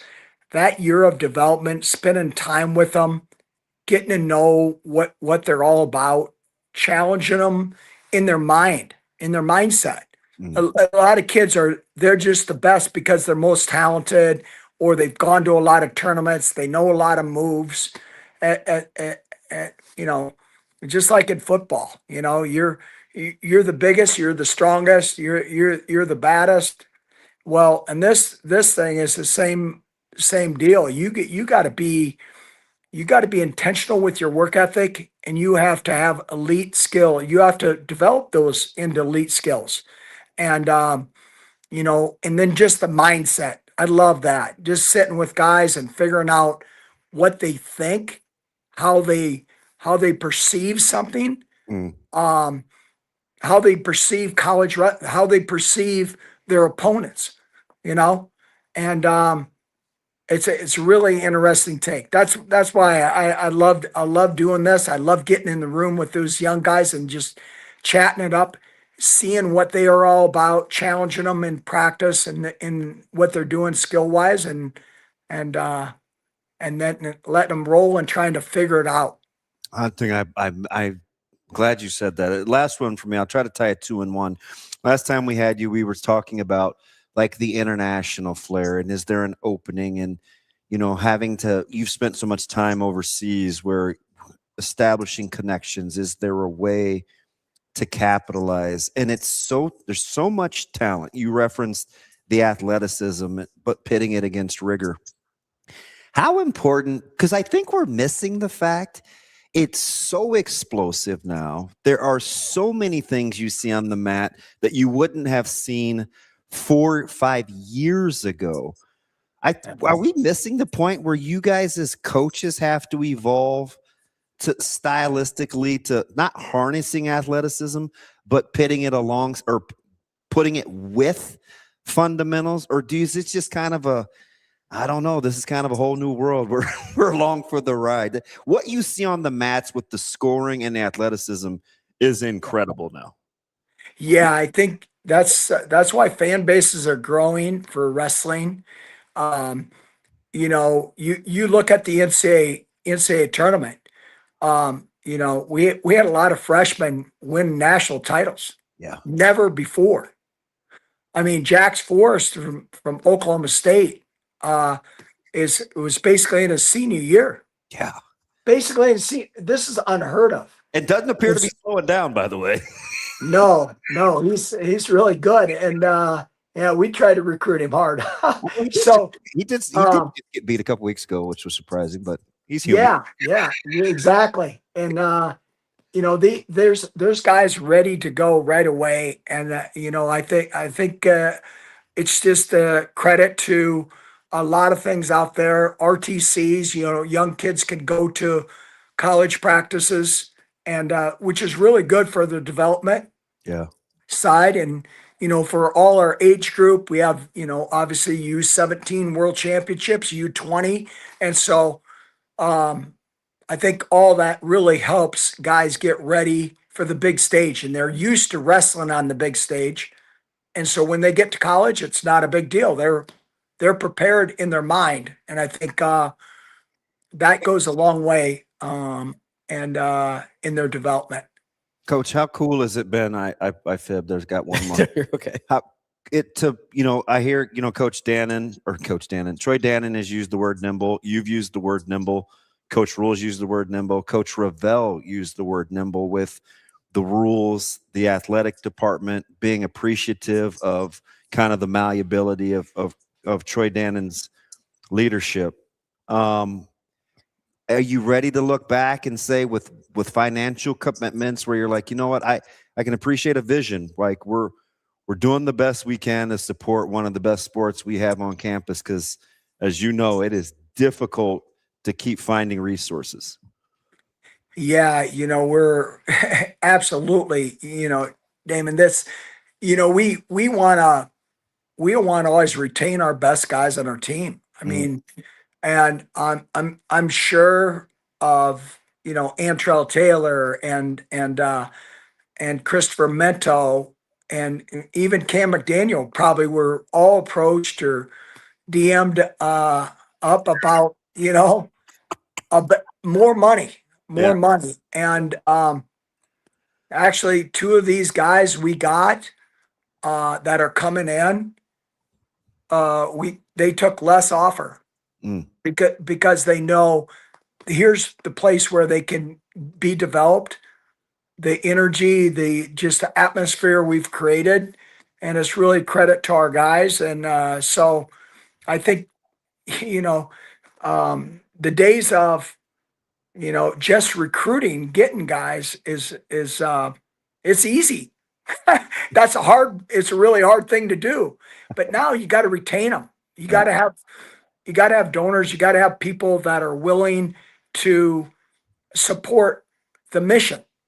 And, I got a call from someone that's a very high person in in Lincoln here that is very well respected, that contributed $50,000 yesterday, and I can't thank them enough just out of the blue.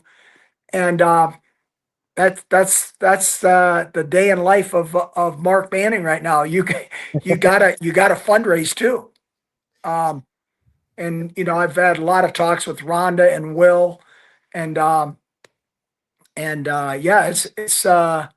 it's just a different role we've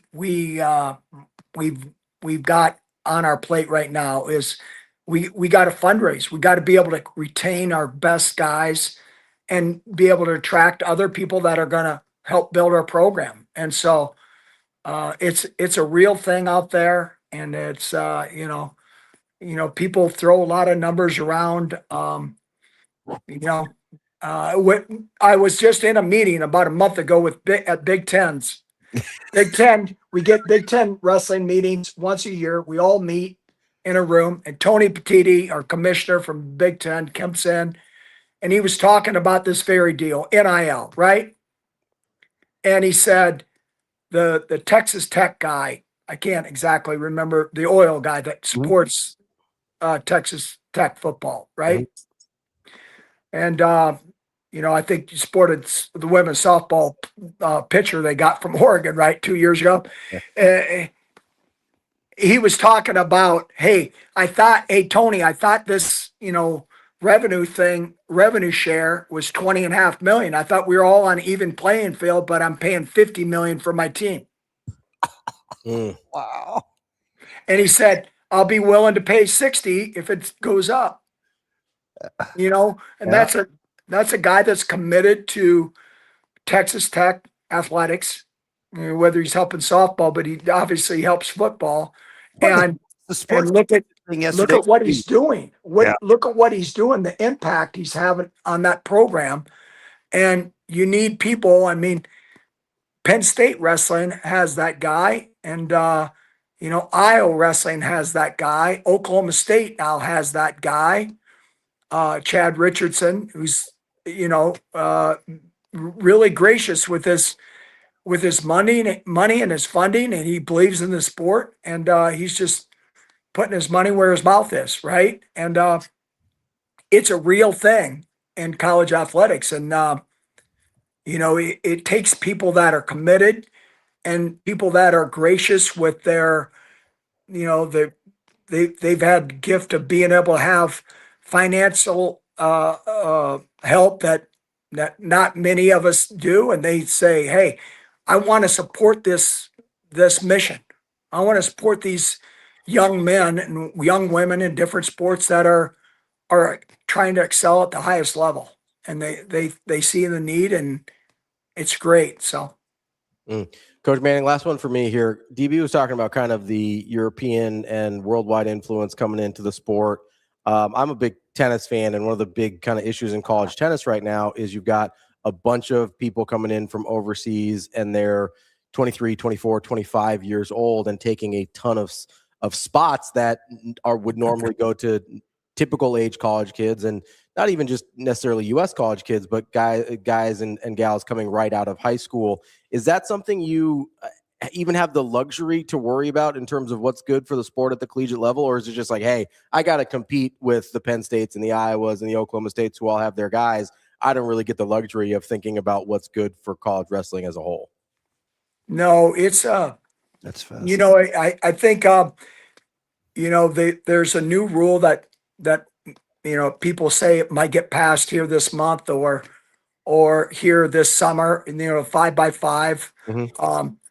And there's an age limit on that. You can't be past, I believe it's 24 years old. Mm-hmm. So you couldn't bring in someone, or if you brought someone in that was 22 or 23, they only have 1 year of eligibility maybe. So, I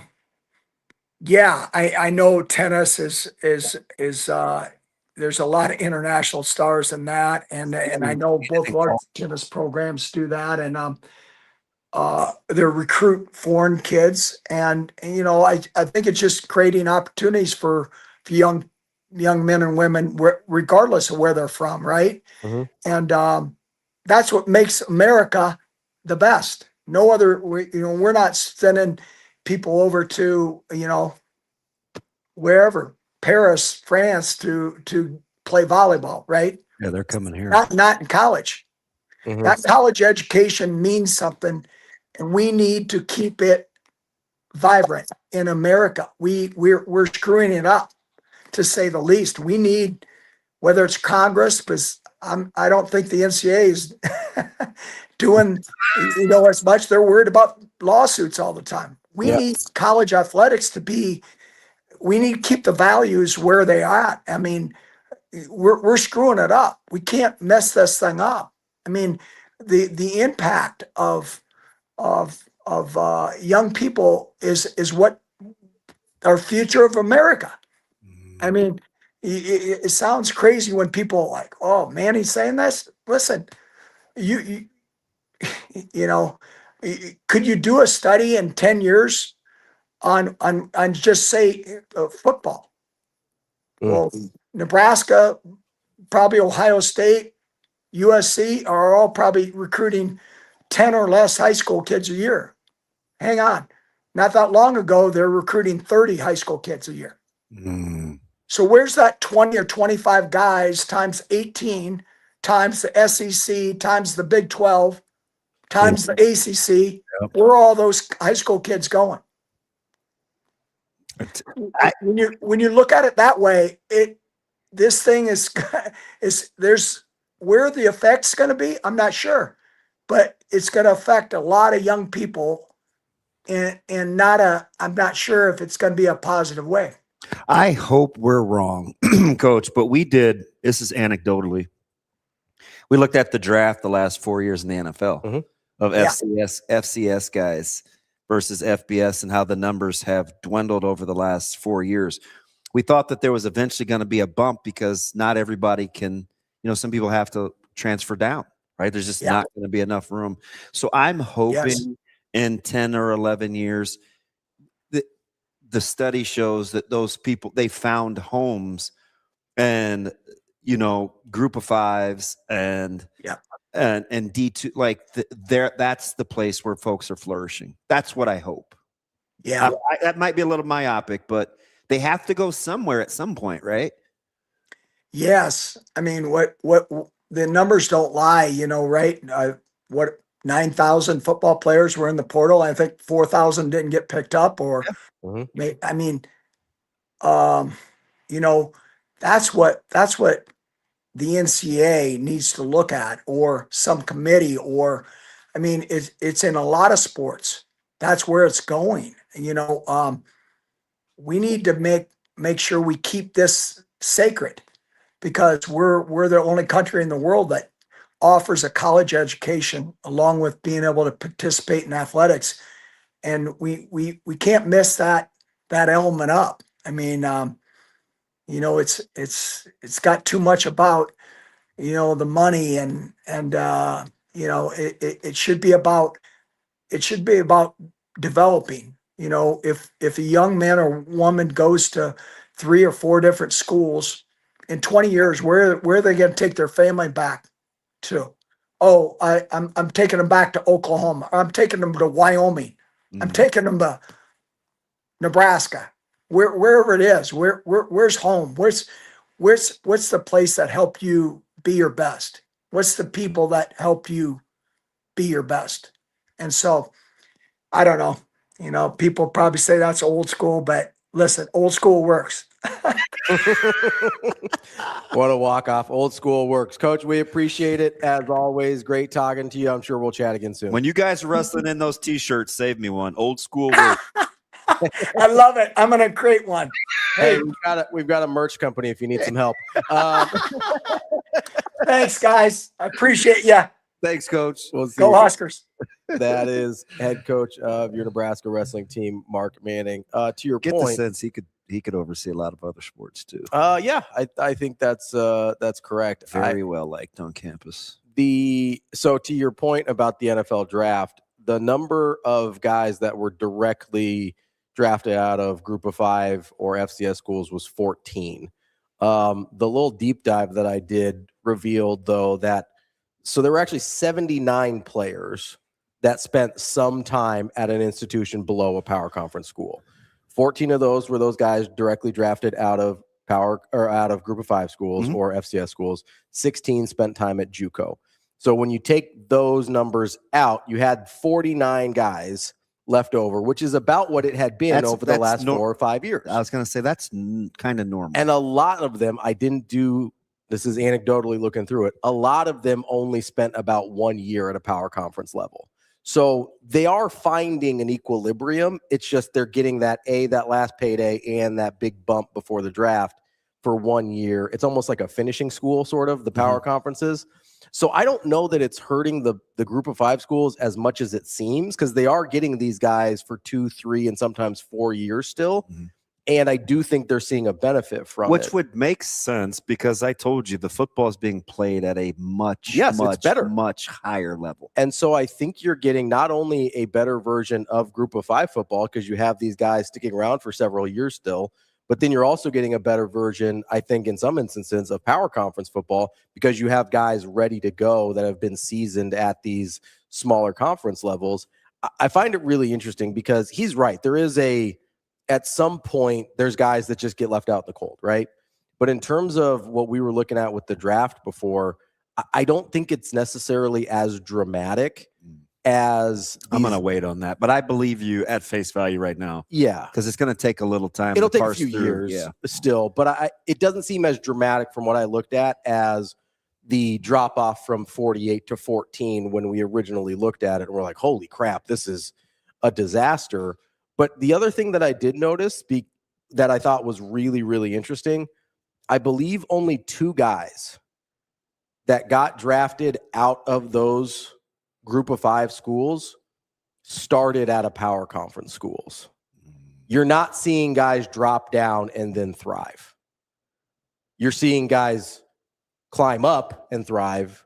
You're not seeing the guys from power conference schools drop to a Group of 5 and then thrive and make it to the draft from there. That's not happening very often at all. Just 2 of those 79 fit that profile. I wonder how many of those, and we don't have enough yet, but like the Gronowski types, where maybe if you stay put, you would have got drafted. You probably do get drafted. Yeah.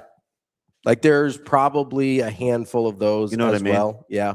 There's probably some of those where it's like, hey, if you would, because he was sensational at SDSU. Yeah, no, you're right. He probably hurt his stock more than almost anyone in the country from deciding to transfer up. Although this wasn't his choice. I mean, Retzloff is in that category. Yes. Right. I mean, BYU Retzloff is definitely getting drafted. Yeah, but then maybe you don't find your freshman phenom either. But true. But that's the part, because I thought there would be way more. Hopefully he changes his number. I get the significance, but just rocking numbers in the 40s as quarterbacks is. I was really shocked that there were so few of guys that dropped down. Yeah, and the made it 40. to the NFL. I'm going to rest in that bulk. The 49, roughly about 49. Yep, of the guys that had played at power conference levels or at group of 5 conference levels that went up to a power conference level and got drafted. Were you surprised how many people don't seem to understand the arbitration ruling? We can talk about that. I've got ideas. But we can talk about that. I'm just like, there's a key phrase that they use when describing Playfly that I think is what's holding. I also think it's incorrect on its face. Well, we'll see if the Attorney General makes a pitch. But let me ask you something. Okay. Do you want?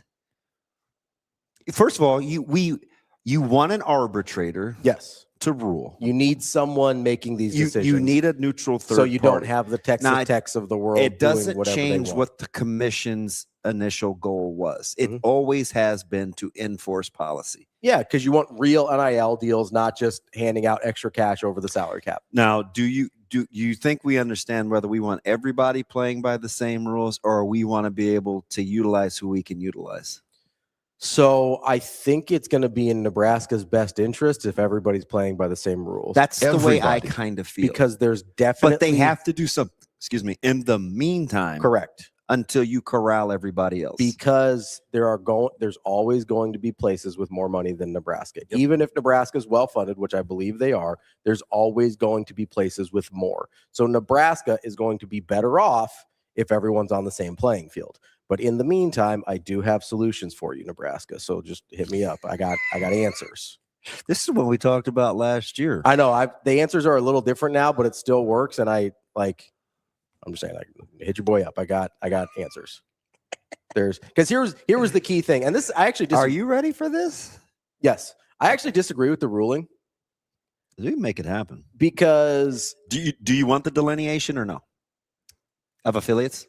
So here's the problem: is the ruling is that they said Playfly exists only to dispense NIL, or primarily. I will refrain from this conversation. That's fine. This is just, you work for them. That's fine. You get paid by Nebraska. No, I don't. No, it gets paid by Playfly. It's a different company. No, I don't. Right? And trust me, Nebraska wasn't in on that hire. Well, kind of. But Playfly is the old regime was in. Playfly is your employer there. That's a fact. Mm-hmm. Here's the thing though. So the delineation that was made with Playfly versus Nebraska in the College Sports Commission thing was that the ruling was that Playfly exists primarily to pay NIL directly to players, and that they were too closely tied of an entity to the university. So one of those things may be true. They might be too closely tied of an entity to the university. I'm willing to hear that. But they absolutely do not primarily exist to pay NIL to players. Correct. It was a $300 million deal. We were talking about a $10 million carve-out within that deal. That means they are $290 million of $300 million not paying NIL. And even if you think that number's light, it's still dramatically less than half. Yeah. So to be primarily, it would have to be more than half, correct? That's what primarily means.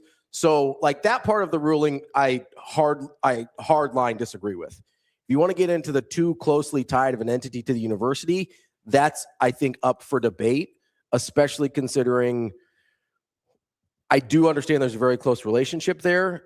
Playfly also does not only work with Nebraska. So it's hard for me to say, hey, this is a Nebraska business, a University of Nebraska business just funneling money back to the University of Nebraska. This is a nationwide business, so I'm having a hard time with that part of it, but I'm willing to hear an argument there. The primarily existing to only pay NIL is just blatantly not true.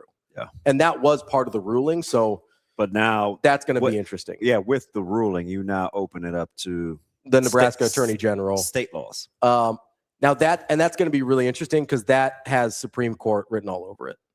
Because you have state laws versus the law that was passed by Congress, and so like that's a crash course for the Supreme Court. Yeah, In the meantime, it's like I was telling Severa, Pandora is wide open now. And I'm going to be honest, I don't think we want Nebraska to win that case. I really don't. No, I understand. Listen, like if the number's at 20.5 and it has to be at 20.5 plus legitimate NIL deals, we're all better off. Yeah.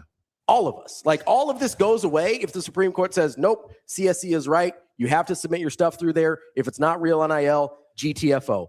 The entire sport, and especially Nebraska, is better off if that happens. That's why I think the athletic director's wording was so critical. We will continue to abide by eligibility rules. Yes. Like as if to say, okay, we're cool.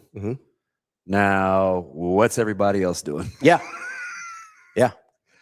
He was very, very, very smart. He was. He chose his words very carefully. And in the response. I think it's going to be very interesting. The one thing I'm concerned about this is it almost, because Nebraska submitted their deals so early, it almost felt like they were picking this fight. Like they were choosing like, yeah, this is what we're going to do because we know we have this law on the books. And so we're happy to take this to the Supreme Court. In the meantime, I don't know that that's the move unless they expect to lose and get the outcome that I think that everyone should want. Yeah, because Nebraska shouldn't want to be on a full-on unlimited budget. Yeah, because here's the dirty little secret. Like we want it both ways. We want Nebraska to be spend. But how comfortable would you be? We don't want that. I mean, we shouldn't want that. How comfortable would you be giving a 2-year contract to an incoming freshman? Not real comfortable. Right? If I'm Nebraska, like hypothetically, and I don't know if this dog will hunt, but you would think like fiscal savvy, like just knowing their personalities, like why I would build in contingencies for playing time, at least in year 2. Yeah. By year 2, year 2, let's do this. So at least I could kind of gauge it because I just don't think you want to play that game. And I know that's how Nebraska would prefer to do it because they want to be more on the development side. So you want longer with the players. Yes. Yeah. I think there is this inevitable. But we're quick to bitch and moan, man. Like how quick would we be to jump at paying an incoming freshman on a 2-year deal? Yeah, with guaranteed money and we're losing out on this guy. No, you want fiscal responsibility. I'm going to keep saying that. And it isn't to vouch for Nebraska. I'm just telling you, you don't want 19-year-olds and 18-year-olds on 2-year guaranteed anything. We don't even get guaranteed stuff. Right? Yeah. And we're significantly less volatile. Well,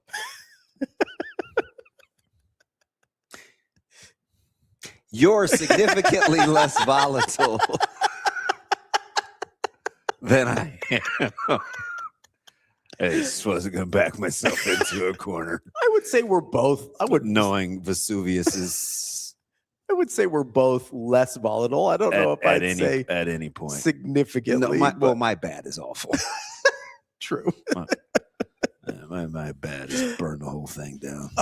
No, but I do think like if we're looking at long-term sustainability, the best thing for Nebraska is guardrails, because if the continued escalation of spending keeps exponentially growing, I genuinely think there is a point where Nebraska just isn't capable in terms of just continuing. Or we go back to what I said a month ago, and I still haven't heard back from the detractors, is when people thought it was a hot take about actual expenditures. Like there's a reason the margin is so big. Yeah. Do you want to continue to operate that way, or do you want to operate closer to the red? Yeah.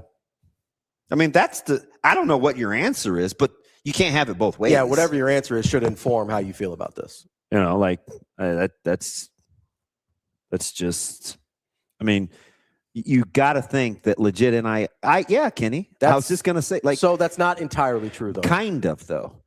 In normal circumstances, yes. But Nebraska, we have to read what he said. He said legit NIL deals are much bigger in larger markets. That's not true in college sports always. Not again, we're not going to operate in extremes. I'm not operating in extremes. I mean, look at the University of Miami Hurricanes are less valuable to the city of Miami than Nebraska football is to Nebraska. Yeah, but that doesn't mean the capability to do so. So you have to make the distinction on how subjective. Well, so when he said, let me say, when he says he legit, may be talking about market value. He may be talking. So that's what I'm talking about. Your market value as a Nebraska Cornhusker is way higher in Nebraska than your market value as a Miami Hurricane in Miami. Nobody I don't cares. know. Is it tied to cost of living? Because if you're talking about cost of living, that's a different thing. He may be factoring that in. I'm not speaking for Kenny. If I'm talking about relative market value, I think there are places like. Not just Nebraska. I think Oklahoma is a good example of this. I'm like LSU is probably a good example of this compared to like. No, I get you. I won't debate you on that. I'll go to LA. Like nobody in LA cares about. You do have some subjective factors. Sure, but I think that's the subjective factors have to be taken into the equation when you're talking about market value for college athletes because is market value what I'm willing to pay? No, market value. No, do you think it's being being misconstrued? Maybe what the market will bear. What market value in my mind in this scenario is what is this person actually worth in a normal scenario, right? Because if you're doing market value the way like Major League Baseball does market value, then yes, it's whoever's willing to pay the most. But when you're talking about in general, so here's what I mean. I mean, what's the going rate when I say market value? I mean, what's the going rate? So the going rate for a Nebraska football player is going to be higher in Lincoln or Omaha than the going rate for a UCLA football player in LA. Like, I don't know how much LA cares about UCLA football players. It seems like not a lot. You know, maybe Miami's a little bit of a bad example because they'll rally behind the Hurricanes when they get good, but it's certainly not Dolphins or Heat. You know what I mean? So I do think typically Ken's dead on. In a larger market, the larger value. Because I think the part that we're kind of missing with market value is that because I think one of the things you have to consider is what would it sell for in an open and competitive market? Sure, that matters. It does. That's fair. And it's absolutely a factor that you have to think about. It is, and I think part of that though, and part of that kind of goes into my point. In places like LA and Miami, because don't you think it reflects the highest price somebody's willing to pay? To a certain extent, I think that's what I'm not his attorney. No, that's fine. But if that's what Kenny's saying, that's the part I agree with. That's fine. I will say in a competitive market, I do think college sports is even less valuable though. Like in LA, you've got a lot of competition for people's dollars. I understand. I wanted to be clear on that's fair. That's a fair point. The parameters. Yeah, that's a fair point. Right. I think this is the me where you want me as your Jeopardy partner. Yeah. No, I think that's a fair point, and it's a fair thing to bring up. And when you're talking about cost of living and things like that, there's all factors there that could make the actual numbers different. Yeah. I would also be fascinated to see how I couldn't get a 30 on the ACT is beyond me. You should work standardized tests are different though. I'm good at standardized tests. Well, you see, I'm good real life, like on the fly. I'm the standardized test for my wheelhouse. I don't know about this though. It's the wheelhouse is right for me. I would take you on Jeopardy instead. Jeopardy over standardized tests? Yeah. I mean, my people were built. What about just having real life, free flowing, like conversation, smart guy conversation? I can't do that. You'd rather I go back to like dirty floors and stained mattresses? Nothing says high level thinking like that. He's still trying to figure out if he wants Fernando Mendoza. Hey, I saw something that I think would work. What's that? Do you like peanut butter? Yeah. Okay, so this is dumb, but it's smart, which is where I'm bringing this together. Okay. Right? Sometimes I'm very smart. Sometimes I'm not. I somehow am on this algorithm of, well, it was a dude that did hood food reviews. Then it was cheap eats. Mm-hmm. Then it was a dude that can get like $10 meals at Dollar General. Okay. Then it was this guy in prison that is like a good cook with the commissaries that he gets. Oh, yeah. I've seen those before. So the algorithm is trying to like figure out how I'm thinking, right? I like the play on. Huh? I like the play on words. Well, I'm trying here, right? So when you know how you don't like to, we buy, it's natural. I can't remember the brand of peanut butter, but they're bigger jars. So when you get down to the end, like sometimes you will get a knife and it gets on your knuckles. Yeah, I hate that. It's annoying. It's a pet peeve for me. I hate things on my knuckles. So the guy in prison, the guy that does this that used to be incarcerated, was saying peanut butter was hot in jail, like it was a big deal. Mm-hmm. I think it's hard to get. Whatever. I assume it's just to consume, to eat. But God, I hope so. He said, you screw the lid on tight and you spin it on the floor like a top. And then you take the lid off, and it's all it's all towards the top. That is smart. It 100% works. Yeah, that's physics. That makes sense. Your boy was like breakdancing. And that was on the food review? I didn't want to say I was following a prison guy on TikTok because I'm not really following him. Somehow he just pops up on your algorithm. Yeah, and he spun the peanut butter. Like one of those football celebrations, you spin the football? Yeah. Yeah. And, the thing will be like, hey. And you just like, whoop, scoop it out. That's all I got. Yes, that is the same guy that was just talking about open and fair market value. Same dude. So those guys that popped up on my the prison chef dudes that would pop up on mine, they would do, not so much anymore, but they would try and, because those the guys like to get like prison swole. Yeah. So they were trying to do like the protein meals and stuff. Of course. And so they were like showing you. Of course, that's what you get. Yeah, they were showing you how to get like the gains from like ramen and all this other weird stuff in prison. Yeah. I don't know. Speaking of talking to smart guys, we're going to talk to Nate Rohr coming up next. He's a play-by-play voice for Nebraska softball. That's DB. Are we giving him enough cushion to get off his own show?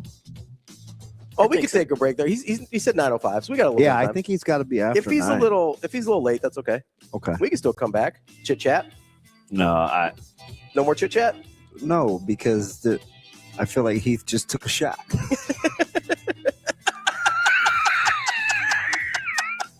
So what happens? If that's not a funny summation, that's really funny. Of my personality. Well played there. So does it work if there's nuts in your peanut butter? I don't like crunchy peanut butter. I leave the nuts to you. That's DB. I'm Ravi. Lulla. More Hurrdat Sports Live coming up next.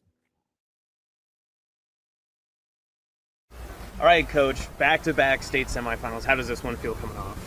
This was a really tough game, and we knew it was going to be a tough game coming in. So a little more emotional for me as a coach, like I had said earlier, we had 11 goals scored on us going into this game, and Bell West had scored 7 of them. So we knew they were a dangerous team offensively.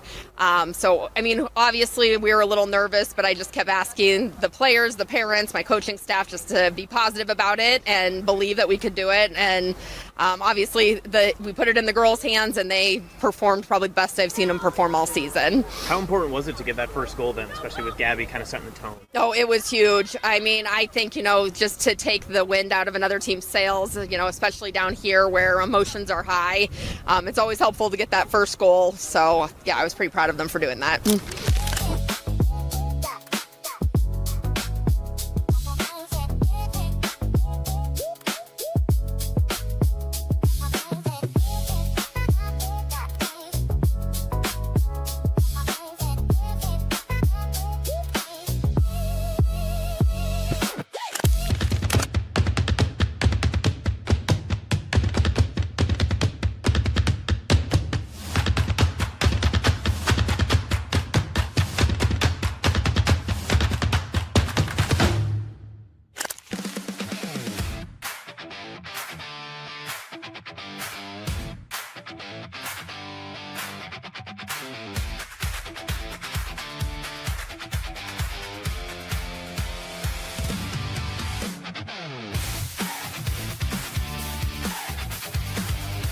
Not one 26-year-old has ever been in the position that I get to be in here this weekend. Again, you can't hang your head. You got to smile.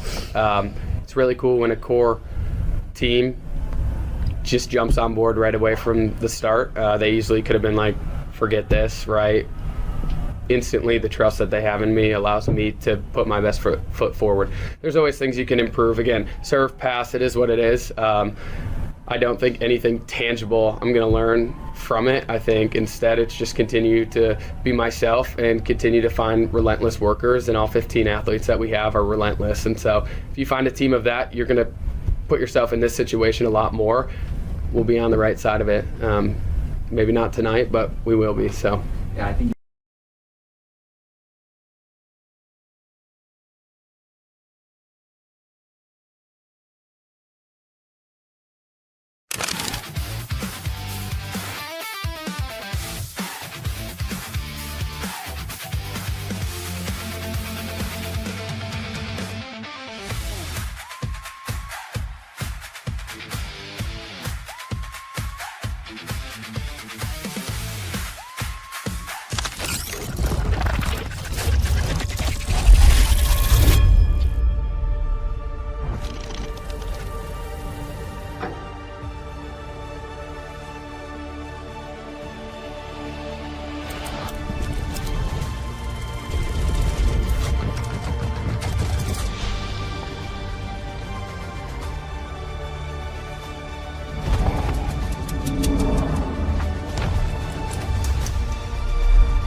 I think, like I said, very first, we began with the end in mind, and that's the reason that we scheduled and post preseason the way we did, hoping to secure a top 8 seed for the potential to play ourselves in a position to, here we are now, everything is in front of us that we set our goals to be, and now we just got to get really back to one pitch softball and all the things that got us here.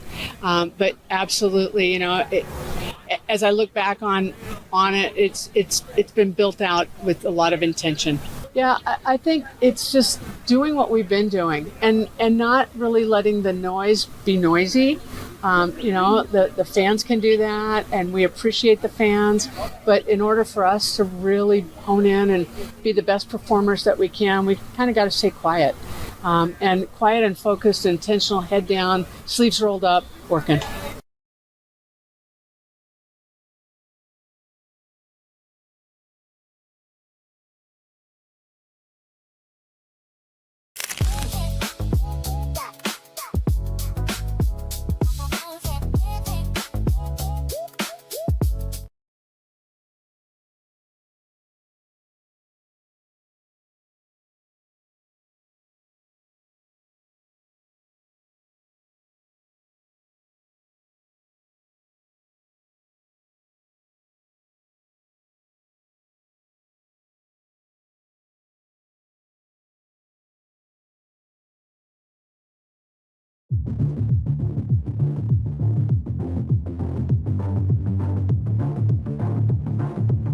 Welcome to Hurrdat Sports Live. Welcome back, Hurrdat Sports Live. That's DB. I'm Ravi Lulla here at Hurrdat Sports HQ. We're brought to you by Next Gen Male Medical, and reminding you, as we have for the last, week or so, you've got the Big Ten baseball tournament coming up. The chase for the conference tournament title returns to Charles Schwab Field in Omaha, May 19th through May 24th. That's a week from today it starts. Don't miss the best teams in the Big Ten. Battle it out in Nebraska. Visit big10.org now for ticket information. One of the things we forgot about that my man JL just told me. What's that? He goes, you haven't even gotten to the tax part of it yet. Pretty big range between states. Ooh, that's very true. Yep. That is very true. And Miami does have an advantage there with the no state income I'm just tax. saying, like the more I process through real time, the more I think Kenny has a pretty legit point. I think the biggest concern for me with my argument would be another thing that Kenny brought up is that the NCAA just isn't going to pay close enough attention. So, okay. By market. Can I just say something to that point? Sure. Is that why you think you want the ruling to clean it up? Partially, yes. But you don't trust the policing of it, which is why I think Nebraska would try to protect themselves. I think they would try and protect themselves. You have to be prepared to play either way. You do, but I think the best case scenario for Nebraska is the firmest guardrails. Okay. Let's. I don't disagree with that. Get to our guy though. We got Nate the Great. Nate there he is. ROHR, play-by-play voice of your Nebraska softball team. Nate, how we doing this morning? Hey, doing fantastic. And how about you guys? Hanging in there, bud. You're so even-keeled. I'm curious how you handled these last 72 hours, right? Where you're raising championship trophies and everybody's excited. Then there's, the ticket seating and the allegations, and then there's no drama there. The actual seating. Have you been able to at least enjoy yourself, or do you just kind of, in your world, you can't really insulate? You're in the media. Like, yeah. Have you been able to enjoy it, or how did you do it? Yeah, look, anytime you beat UCLA in softball, it's a momentous occasion for your softball program. And the way that they were able to do it, the emotion around that championship game, that was a lot of fun. And then, it's the usual sort of chasing your tail of trying to check, okay, this projection has us here with these teams coming here. And, oh, these guys have us here. And so there's a little bit of chasing your tail. But, what they have been able to do this year is just so great. You can quibble a little bit with the seed. You can be a little frustrated with maybe how the all-conference teams come out. Oh. But it's undeniable what this team has been able to do, what they've been able to accomplish, and how they're set up to accomplish even more in the next couple of weeks. So I'm in a good place. Do I think Nebraska should be a seed or two up? Yeah, I do. But I also... 4 is really good, especially for a Big Ten team. And a good draw too. Yeah, if they get out exactly. of it sets up well. Let me ask you something. I was talking about this. Well, you know how it goes with her. She was more telling me, and I was more in agreement. But Jess, we had her on last week, and she was talking. I asked kind of a question about like managing the expectations, and her point was they've kind of done it all year. It's not anything new, and Nebraska's fortunate to come out of the other side of some of those tightly contested games, right? Where you had to come back a couple times against Penn State. Michigan got out on you early. UCLA got out on you early. And she said, they didn't give up any of those in terms of the win-loss column. It's just part of how the game goes over time with a ball bat sport. Is there a part of you that likes that it wasn't as smooth as just racking up easy wins down the stretch for softball? Yeah, and the fact that they were challenged, especially at the Big Ten tournament, was good. Michigan really put a nice fight on them. I mean, Jordy ended up winning the game and allowing 2 runs, and I think 1 was earned. But it really felt like it was a fight. There were a ton of long at-bats in that game that really forced her to be at her, to find a different competitive level. And then Alexis Jensen was just razor sharp against Indiana on Friday and pitched about as well as she could. And that's a really good Indiana lineup. I mean, they average 8 runs a game, and they can really get some things going in the running game against you. And then like I said, UCLA is a challenge. I mean, they're thin enough pitching wise to where you feel like if you solve Tinsley, you can beat them because you'll put up enough runs. But, they scored a couple of runs on Jordy, and Megan Grant hit that monster home run where you thought, okay, they're going to be in this fight. And Nebraska answered immediately. They score the 3 runs in the bottom of the 3rd inning. And then, with the attempt to try and get Jordy kicked out of the game, I think they incited her a little more. Jordy rolls out of bed at about a 9.8 in the competitive scale, right? Like, she's competing to get to the stoplight quicker. But when it felt like UCLA was trying to eject her from the game, and we haven't really heard if that was what they were trying to do, it ramped her up a little more, and that showed from the fact that she pitched 4 innings and allowed 1 hit against one of the best lineups in college softball history. So I do like the fact that this team was stretched a little bit, because even though I think the draw is fairly favorable this weekend, this is regionals. Stuff happens, pressure happens, and you're going to be tested. So whether it's this weekend or hopefully next weekend or after that, you're going to face some situations. So I'm glad they were able to face a few last weekend. Clearly, I log on to the Homer Network, and you're one of the few. And I tried to make this case. Nobody was giving me a ton of pushback here, but to the play you're talking about with Jordy, I understood the clear path part.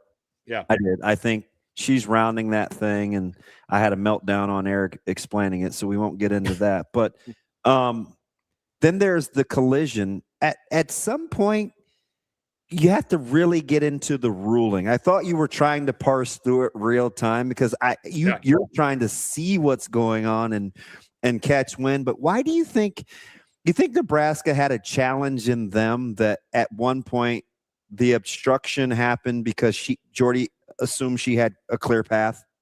No. So my understanding is the fielder essentially has the right of way. Correct. And the runner has to dodge around her. So really, there wasn't an opportunity for Nebraska to challenge. UCLA's challenge alleged malicious contact, which, we're going to get into sort of a similar understanding like targeting, where, if there was malicious contact, I think they could have ruled, okay, Fromm's malicious contact prevented a double play, thus a double play, which would have ended the inning, and Jordy would have been thrown out. So there was a sound strategic reason. Yeah, you want your best player out of the game. Yeah. And so what I need to parse, or what I would like to know, is, was there a scenario where UCLA had that review with the idea of, okay, we'll get the double play here, but we're not doing this just to run Jordy Frahm out of this game. Yeah. Jordy certainly internalized it as, they're trying to check me out of this game. And then she went to kill mode for the final 4 innings, and you saw what happened. So it would bother me a little bit if UCLA sent that to review for the express purpose to get Jordy kicked out, where there was the possibility where they could have gotten out of that inning without giving up a run, and maybe Jordy gets kicked out or maybe not. I would feel a little better about that. I know that's splitting hairs, but it felt a stretch to me. This wasn't Albert Bell versus Fernando Vina circa 1998. That's a great pull. Nobody remembers. Like Jordy was running. She was running first to second, and she wasn't trying to blow her up. It was just it just happened. It's fortunate nobody got hurt. That was a legit collision. Yeah, I mean, Jordy's got some speed and some takeoff, so she can get going. Okay, so Nate, we kind of skipped over this a little bit, and I need to revisit this because I'm petty. You kind of briefly talked about the All Big Ten team in passing, and I'm just having a real hard time here. Nebraska, who finished 23-1 and 3 games above the closest competitor in the regular season, has one singular person on all Big Ten first team, correct? Yep, that's right. So I'm just going to go through some other schools that maybe have more, which is everyone. So Oregon finishes 3 games back. They have 3. UCLA finishes 3 games back. They have 5. Purdue is 11-13 this year in conference and has 3. Yeah. Like, what are we doing here? He's really good at the petty stuff, Nate. He's fantastic when he's on your side. Yeah, and I was baffled by that too. The one thing that I will say to kind of defend the Big Ten coaches is that, a couple of the players that may not have gotten all conference consideration. Let's start at the end. The 2 players that I felt should have been all conference, at least second team, that weren't were Hannah Kamenson and Jesse Farrell. And Hannah was considered as an outfielder. And you have a bunch of outfielders in this league who are really good. I mean, Megan Grant just set the home run record. Yeah. So there was a lot of oxygen taken with that. And it was tough to get essentially votes as an outfielder. Jesse Farrell, her overall numbers are really good. Her numbers kind of took a dip in the Big Ten. There were times where she was beat up. She wasn't quite as consistent in the Big Ten as she was in the non-con. So I felt like those 2 should have been all conference somehow. As far as having only one first teamer, I mean, it feels a little like it was bad positions. It feels like it was a little, taking too much stock in Big Ten only numbers. And the coaches are told their first consideration should be in conference numbers before season long numbers. But shoot, Nebraska won 23 games. So even if the numbers are close, the Nebraska player in theory should get the nod just from the standpoint that hey, they're winning. And the stats, the stats in college softball aren't nearly as minute as what we see in pro baseball, to where you could get a great sense of these are the good fielders. So I think there were some things that worked against them, but I do think there's a little disrespect. I mean, I think there is a prevailing impression that this is Jordy Frahm and the Jordanaires, that it's Jordy Frahm and a bunch of slightly above average players, and that's flat out not the case. I mean, Hannah Kamenson was a 400 hitter for most of the year. How about like Casey Hoffman, who no one talks about? Yeah. I mean, Casey Hoffman, I swear, she's able to guide the ball through the infield, and she hit for a little power this weekend. But, Casey Hoffman just makes ridiculous amounts of contact, and she's able to find holes. So I feel like it's a little bit of disrespect toward the rest of the team because, and remember, this is an 18-team conference. So, if you're Oregon, about, Alexis Jensen and Ava Kuzak and Lauren Kamenson and on down the list, but you didn't play them. And so if you've got a marginal vote, maybe that goes somewhere else. But with that said, I agree with your basic idea that it's crazy that a team that was 23-1 in the league, and keep in mind that matches the most wins ever for a Big Ten team in a normal schedule. Michigan had like 34 in 2021, but they played an all Big Ten schedule that year. There was some disrespect there, and I didn't like it. And then you look at the all tournament team for the Big Ten. There were only a few Huskers. There were more UCLA players on there than Huskers. Yeah, I don't know if you know this. Nebraska famously beat UCLA in that tournament. The thing that I have the hardest time with, right? And Nate, you made really great points. I see this. I probably pay the closest attention to how basketball voting goes, college basketball voting, whether it's Big East for Creighton or Big Ten for Nebraska. And like the default argument is always unequivocally, well, they were the best team in the league. They have to have X number of players except for now on the team, right? And it isn't like it was a down Big Ten softball season and Nebraska squeaked by with like a 17 win and they ended up in first place, or this isn't like Liverpool winning the EPL last year on kind of a weird year. Like this is a dominant, like they lost a single conference game, dominant performance from tip to tail, and now we're just going like, nah, it's just Jordy Frahm. Yeah, no, I'm struggling with the whole thing. It's silly, and the one thing I'll say is, I mean, it's just straight voting. It's the conference coaches voting on it, and especially as far flung as this league is, you don't see half the teams, and so. Again, if you didn't play Nebraska and you're just flipping on BTN and maybe you're watching a highlight here or there, maybe scanning a stat sheet, you may think it's Jordy Frahm and that's about it.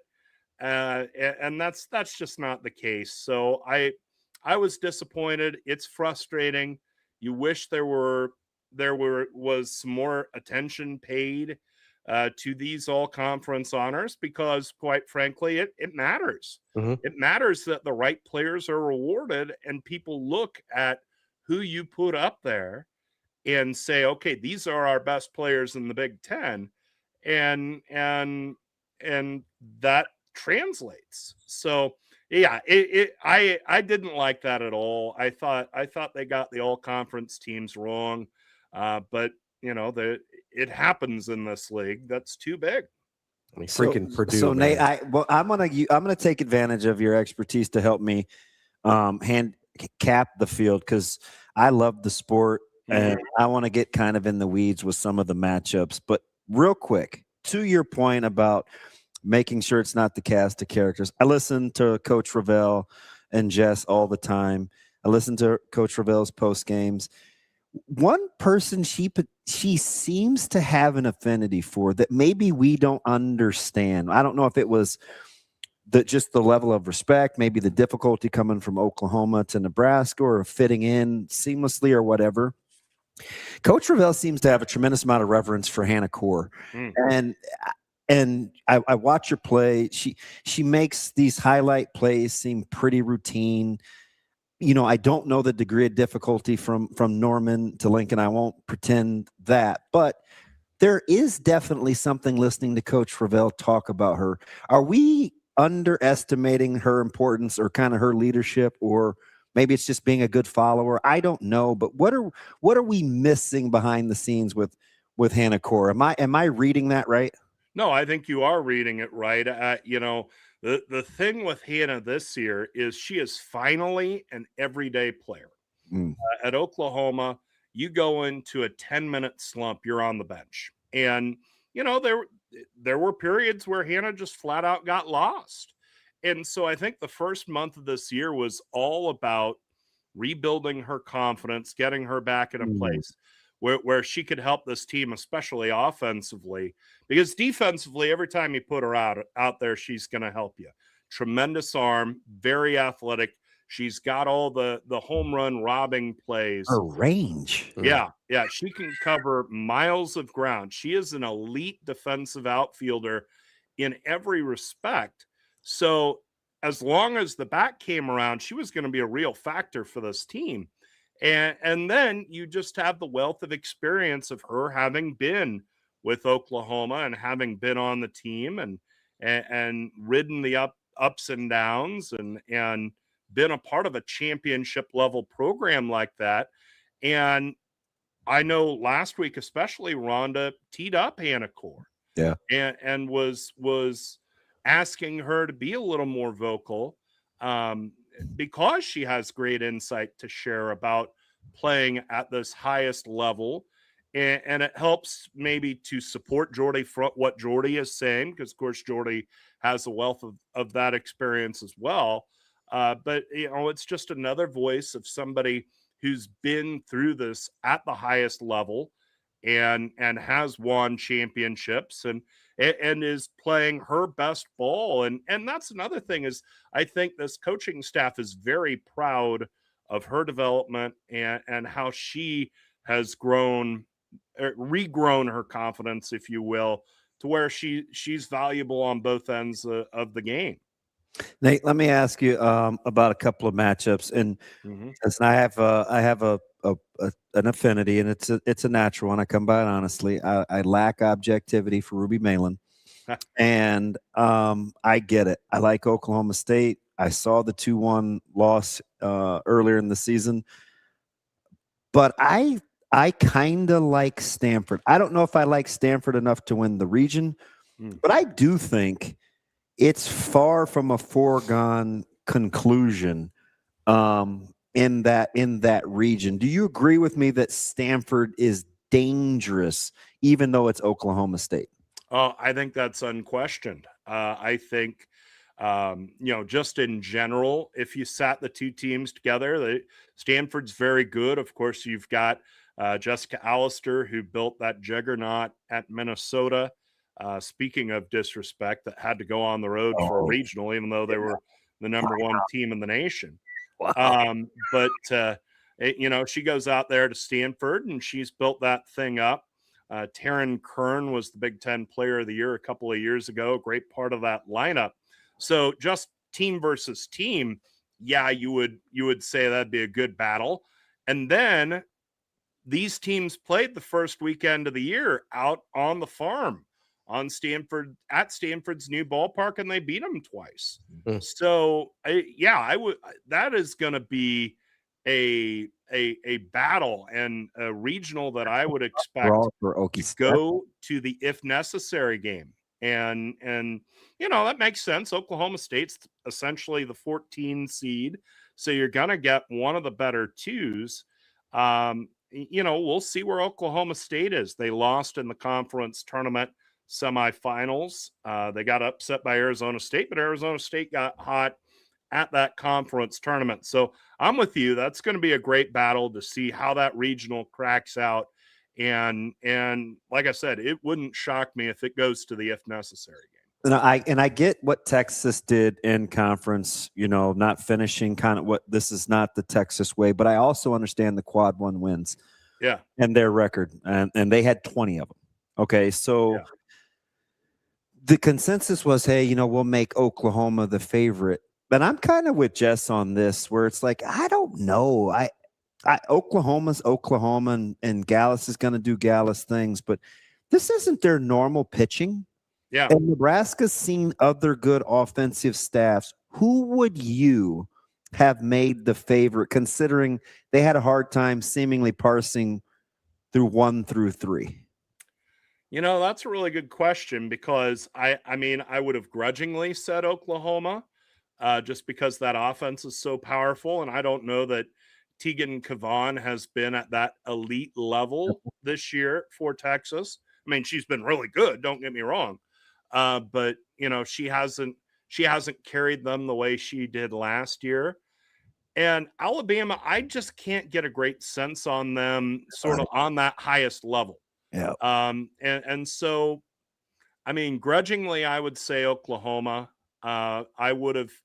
Oklahoma probably would have been my 1 seed, but I certainly see why they dropped OU after they lose to Georgia. It's really tough to make them the number 1 national seed with a bracket that had, or with a resume that had a couple of black marks down the stretch. And then they lose in the conference tournament. But you're right. I think 1 through 3, it was just the committee had such a tough time saying, this is why we're going to put Team X, whether it was Texas, whether it was Oklahoma, whether it was Alabama, ahead of the other. And I think that hurt Nebraska from the standpoint that I feel like the Huskers deserved the 3 seed. I thought the 3 too, but I did think the 3. I'm not gonna rend my clothes over the fact that they're a 4 instead of the 3, but it's 1 seed line, whatever. But I do feel like at least one of those SEC teams should be behind Nebraska. and the committee's unwillingness to say, I'll say this, had Texas not won the conference tournament, I think there's a chance they could have been the 4. Mm-hmm. But the fact that Texas made the run all the way to the conference title in the tournament, they get the hot finish point or check mark, if you will, and that might have flipped Nebraska and Texas. Do you were you surprised that UCLA got the 8?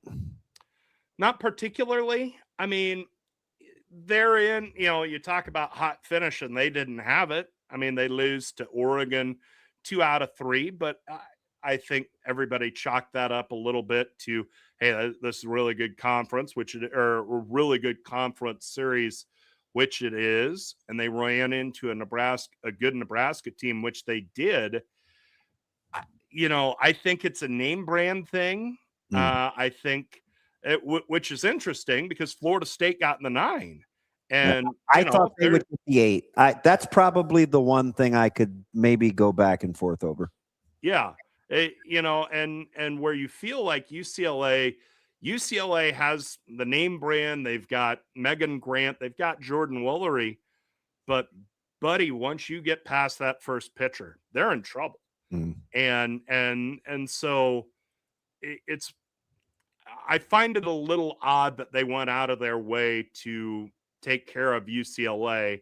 Again, you wonder if it's the name brand thing, the get Megan Grant to Oklahoma City thing, because that's a team that the metrics look okay on, but if you get just under the surface, you can see some real flaws and some real ways that team does not make Oklahoma City. Doesn't even make it out of their regional even.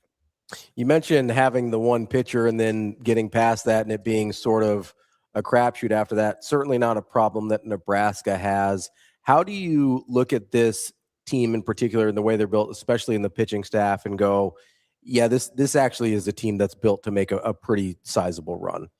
Yeah, they're well set up. And, Alexis Jensen had kind of sagged toward the end of the year, and some of that stamina, freshman, book getting out on you. But, she turned in that great outing against Indiana, which tells me she's locked back in. And as we've seen her throughout the year, she's had such competitive poise.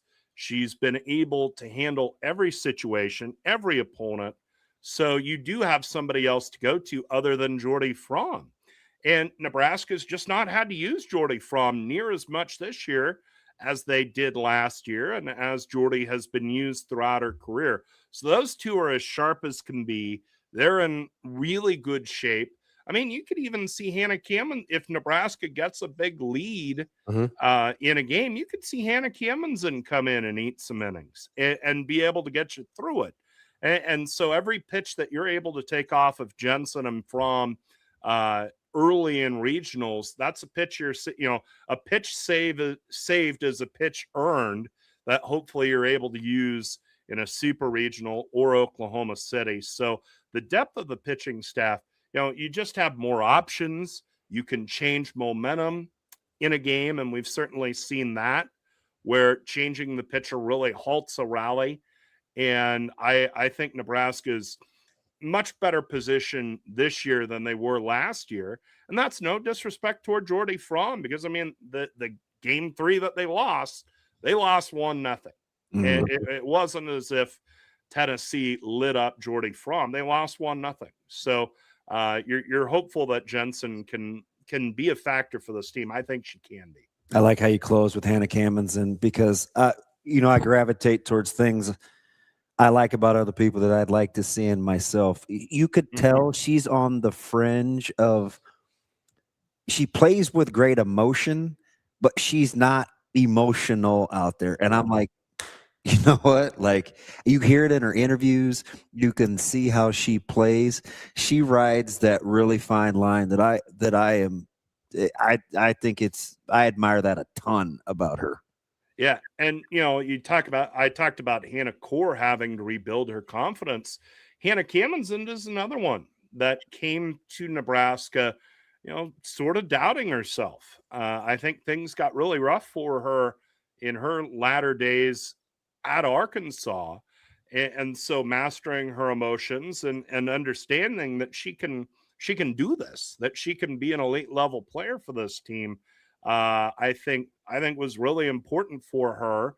And she was able to get that done by the end of last year. And, she's been productive throughout this season this year. And she's in a really good place, I think, mentally, to help this team as the year moves to postseason. That's Nate Rohr, play-by-play voice of Nebraska softball. You will have a busy week and hopefully busy next couple weeks, Nate. And I'm sure we will check in again soon. I'm happy to do it. Thanks for having me. Thanks, Nate. See ya. That is Nate Rohr, your play-by-play voice for Nebraska softball. Try to be all inclusive. Listen, we got softball today. We got CSC wrestling stuff today. We got CSC stuff today. We got 20 more minutes after we take a break. I have some questions about your draft order too. I don't know if I want to end on the NBA draft, but my draft order? I'm not really appreciative of some of your basketball takes. Well, listen, your indefensible defense of Wembanyama, which was a travesty. Nope, it's 100% accurate. And not Branch. But do you remember the receiver I like that I told you I think could be the steal of the draft? Oh, I do not. One Mr. Hurst. Guess who's off? Guess who's off to a really good start in camp? That makes sense. One Mr. Hurst. There you go. I'm just all over the place. It's all right. It's A-Train's fault. Why, about the shoes? No, the 20 mile an hour, the peanut butter, and market value. Well, market value was Kenny. Oh, that was Heath. He said Heath it wasn't. was the Heath was the peanut butter. butter. Hey, no, it wasn't a shot. It was three different guys, to be fair. A-Train was just the last one. Yeah, listen. Is that not better? No. I get it. I'm the big distinction guy. I don't need you to pile on. Oh, my bad. I was trying to just keep it accurate. You can't help yourself. Let's take a quick break here. We'll be right back with more Hurrdat Sports Live coming up after this. Jimmy Neutron. Oh, Jimmy. Yeah. Whose Asian baby is that? Out of context. That's a super weird thing to just say out loud. We'll be right back. Taking a break here on Hurrdat Sports Live.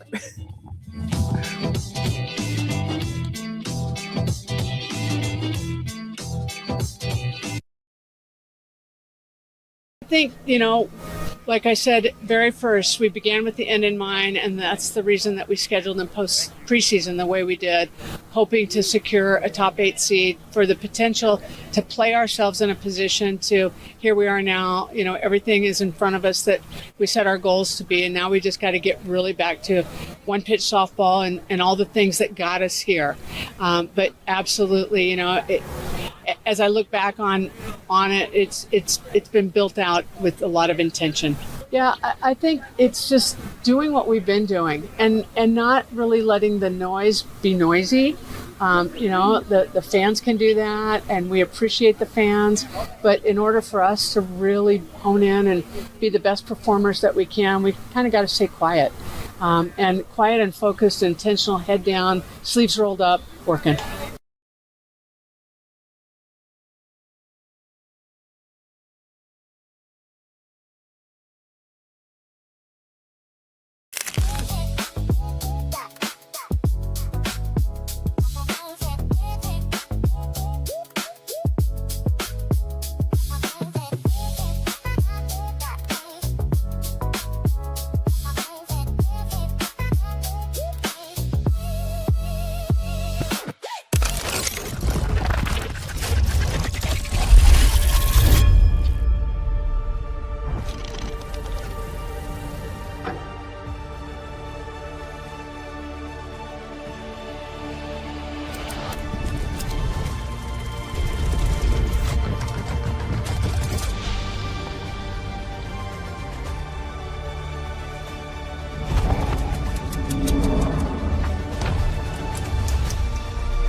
Feels great. Really glad the team was able to pull it off and get a 5-0 win. It's really dominant.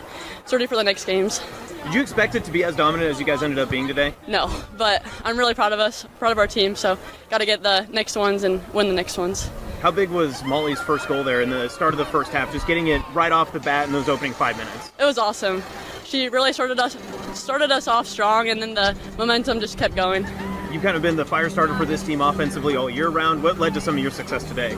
Definitely just all the hours spent playing soccer, and then all of us have been playing for so long together, so we're like a family, so we really can just play for each other. How important was it for you guys to get this one for Coach Rowe? It's her first state tournament win ever. It's huge. It means a lot, and we wanted to do it for her, so.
You're listening to Hurrdat Sports Live. Welcome back, Hurrdat Sports Live. That's DB. I'm Ravi Lulla here at Hurrdat Sports HQ. DB, everybody likes free stuff, right? I think so. I mean, everybody I know likes free stuff. Well, apparently they do here. That's why that bad food and bad drinks go fast. It's not even good, but people consume it. But it's free, so they like it. What you will like is if you go to Next Gen Male Medical and get your free consultation and tell them that we sent you. That way, it's a zero risk proposition. You go in, you set your appointment, get your free consultation, and see what they have to say. They'll listen to you. They'll let you know what they can do to help, whether it's weight loss, whether it's testosterone for men or for women. I know it says Next Gen Male Medical right in the title, but it's for everybody. They can help you out. And whether it's vitamin injections, peptides, they got the whole suite of products and services to help you out. Give them a call, 402-614-9700. Tell them we sent you and get a free consultation. DB? It's a nice place to visit. It is. They're fun over there. I like them. They're nice. You know, they put up with our shenanigans and nonsense. You can get good cold bottled water there too. I should take some of that home and give to the boys so they can. I know you're a big bottled water fan. I tried to explain the Costco thing, and you guys try to make it seem like I have a problem. There was a lot of people in the chat that were upset that you don't just get a water filter. I probably should. You know, that was a big thing in the chat. I've got a. It's not new. It's probably a year old. I have a new, like, sink faucet, like the handles and the thing that can spray. I think it might be conducive to a filter. Yeah, you think so? Yeah. There was a lot of people concerned about your microplastic intake in the from the bottled water. Yeah, I don't. I guess there's also, you have to replace. I mean, everybody was saying like get a Brita and all that kind of stuff, but then every few, I don't know how many years, but every few years, let's say, you have to replace the Brita itself because they come out with a new model. So, yeah, I'm kind of out on Brita. Yeah. No, for no fault of the company. I used to know one, and I don't like her. So you knew a person named Brita, and yeah, they have other brands. You know, I think like Culligan makes one. Hey, Culligan, man. Yeah, I think you don't have to go Brita if you're traumatized by a girl named Brita. We're not throwing the T word around. If you are, although I think we're safe because TK is probably trying to prosecute some innocent guy. I think he's moved on to some other stuff. You know. Yeah. What innocent person can I put in the clink today? What you were worried about my draft order? What are we worried about? Well, you seemed like you had some consternation. So, first of all, JP got the party started with the Nance thing after going back and listening to the Ant Wright bit. I understood what Ant meant. I did too. Yeah. But I'll do that. I do. So I have to be careful with Jacob, and he's the only one. Not even Rico. Am I always nice to? But I am pretty much always nice to Jacob. Because he never really makes me mad. Yeah. And if he does, it's not ill will. He's It's just certainly not teasing, yeah, right? it's certainly not. He's just snarky, malicious. Yeah. And he doesn't stay with it either. No, he moves. He like gets a shot in. moves Yeah, on. he's like the sniper dude, and then he's packing up his equipment, gets his casings, doesn't leave it. So I wasn't mad, but I was like, oh, he's kind of literal when it comes because the image because Ant even said, he said, stay with me. This is going to sound crazy. But looking at the play, and I like was the like, movement and and I was like, God, I saw Nance. Yeah. Like, I wasn't mad about it. I get it. Yeah. But you guys going back and forth about the Kobe thing, Jacob's blurb was so Jacob-esque. I was like, Ravi, you're not getting out of this. Because he covered all his bases with what he was thinking about Darryn Peterson. That's fine. The problem is you're just ignoring a huge red flag or multiple huge red flags. I understand. And I said this. Didn't you feel like even for him going against you, he constructed that pretty well? He did construct it well, but there's still even. And it wasn't Chat GPT like some of these dudes use out here. Even as well constructed as it could be, there are still huge gaps in the reasoning, right? Like if you're dealing with first of all, my premise was, and I brought this up to Ant on Twitter, and apparently he doesn't follow me like he follows you. So I only got the one response, but it's okay.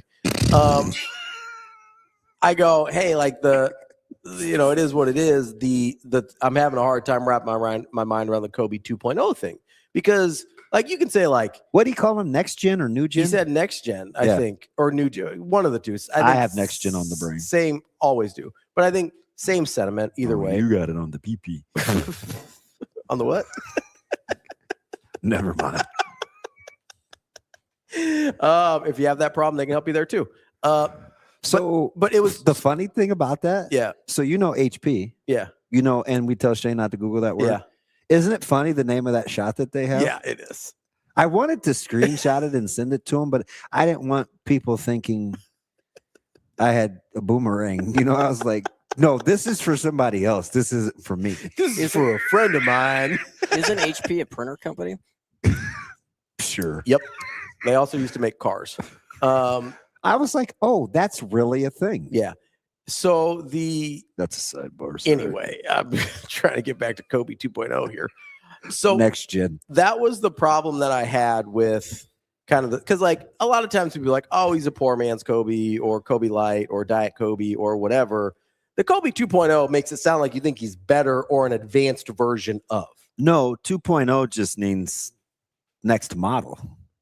And when do you put out a next model? When you have improvements? Not really. I mean, you get new data. Generally. But regardless, even if you're saying just Kobe, right? It's certainly not saying a watered down Kobe. And I like Kobe more than you do. So if anybody would be offended, it would be me. I'm offended by putting Darryn Peterson in that conversation. And I like Kobe plenty, and you like him more. That's fine. But let's keep Kobe. I mean, you can do whatever you want with it. I'll give you a shot in the pee-pee. But all he had to, like, my problem with it, number one, is there are no cramps that are keeping Kobe out of multiple games. Mentality matters here when you're talking. No, immediately when you think of Kobe, mentality matters almost as much as anything else, right or wrong. Yeah. Okay. If you want to say physically Darryn Peterson is the exact same person as Kobe, which he's not, by the way, he's shorter, but whatever. Like, you have to big strike. Now you're pulling a Jacob. We're not talking size for size. We're talking positional size matters when you're making that comp. But he talked about ease in which they make things on the court. You're being purposely obtuse. You're leaving out parts that he was specific about. Okay, I'm also bringing in parts that he specifically left out, like the mentality of DP. But he's only trying Kobe. to make his case. And I'm making my case. But you guys weren't going back and forth about it. I know, because I was trying to be nice. He may have had an answer. I was trying to be nice. Yeah, there's no answer because DP doesn't even have an answer because he's making stuff up. He's out here trying to tell people that creatine causes cramping, and I'm going to be honest with you, it doesn't. There are multiple studies. Do you guys have? I don't know if Rico, you have that screenshot I sent you this morning. No, he does because you load everything in your favor when you want to argue something.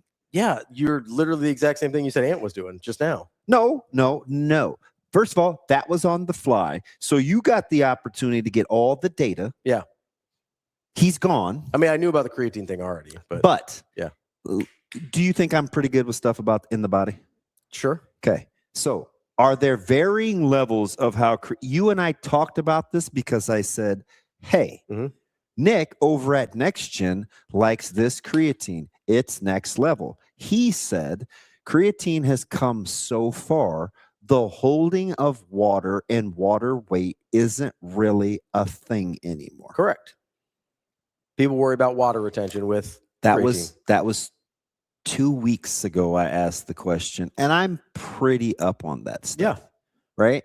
Like even like whey, like ISO versus or absorption rates. Like sometimes people don't know what they don't know. So maybe he's making the correlation. It doesn't have to be of malice or intentionally being ignorant or intentionally being defiant. Maybe he's just ignorant. Maybe he felt like that's fine. Okay. I'll grant you that. Okay. I'll even go there with you. My issue. Oh, that's nice. Would you like? Never mind. My Don't hold issue. my hand. You want to kumbaya? No. My issue isn't that I think he's lying. My issue that he's just wrong. I do have a question though. Yeah, go ahead. When you hold hands, are you a top thumb or under? Like, how do you hold hands? I don't even know.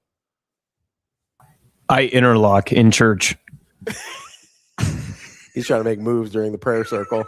He goes from clasp to he's like. I think I say Hail Mary and make eye contact. Yeah, your religion is big on procreating. Though. This goes from this to. Aren't you're the one that has a lot? You like a lot of kids, right? That's if I'm misremembering your denomination. Yeah, every Catholic wedding I've ever been to, the priest always says, "And we hope you have a lot of big, healthy babies." Wow, Austin is weird. Typically, a lot of like old school Catholics do have a lot of kids, though. So that comes from interlocking. I tell you, Jake Peets is gonna be on number 10. 10. I'm sorry. Children? 10. Good Lord. Those are Rico numbers. That poor guy gets a bad rap. You got cute kids though, Rico. I'll give you that. Why do I get brought into this? Hi, Rico. He just catching strays. That wasn't. I didn't say anything. It wasn't even me. I have 3 kids. Hey, now I am mad. I do want to be mad at Rico for a second. Let's go for it. I'm gonna let you get to your Peterson point. Rico, why were you gassing the whole softball ticket fire yesterday online? Because he was mad. I wasn't gassing it. I made one tweet, and I didn't know that it was going to get as popular as it did. So what time did you have the opportunity to buy tickets? An hour before the general public. So 2:00? Yeah. As a 5-year season ticket holder. That was one of the things he was talking to me about yesterday. I heard he said I'm gonna be pretty pissed. Rico, were you in the $55 ticket thing? Yeah. Could you go like lower? Would you have gotten better? Could you have potentially gotten better seats? If they would have let me buy them earlier, probably, but no, So we're okay with general admission. Like that's fine with us, but I know a couple of families who can't go or aren't going to go because it's like older people and they want seats and they couldn't get them. Gotcha. That's tough. Yeah, I saw. And there's a couple former player families members that was not tickled. Yeah, there's a couple of former players' families who aren't going to go because they couldn't get seats. Let me ask you something, Rico.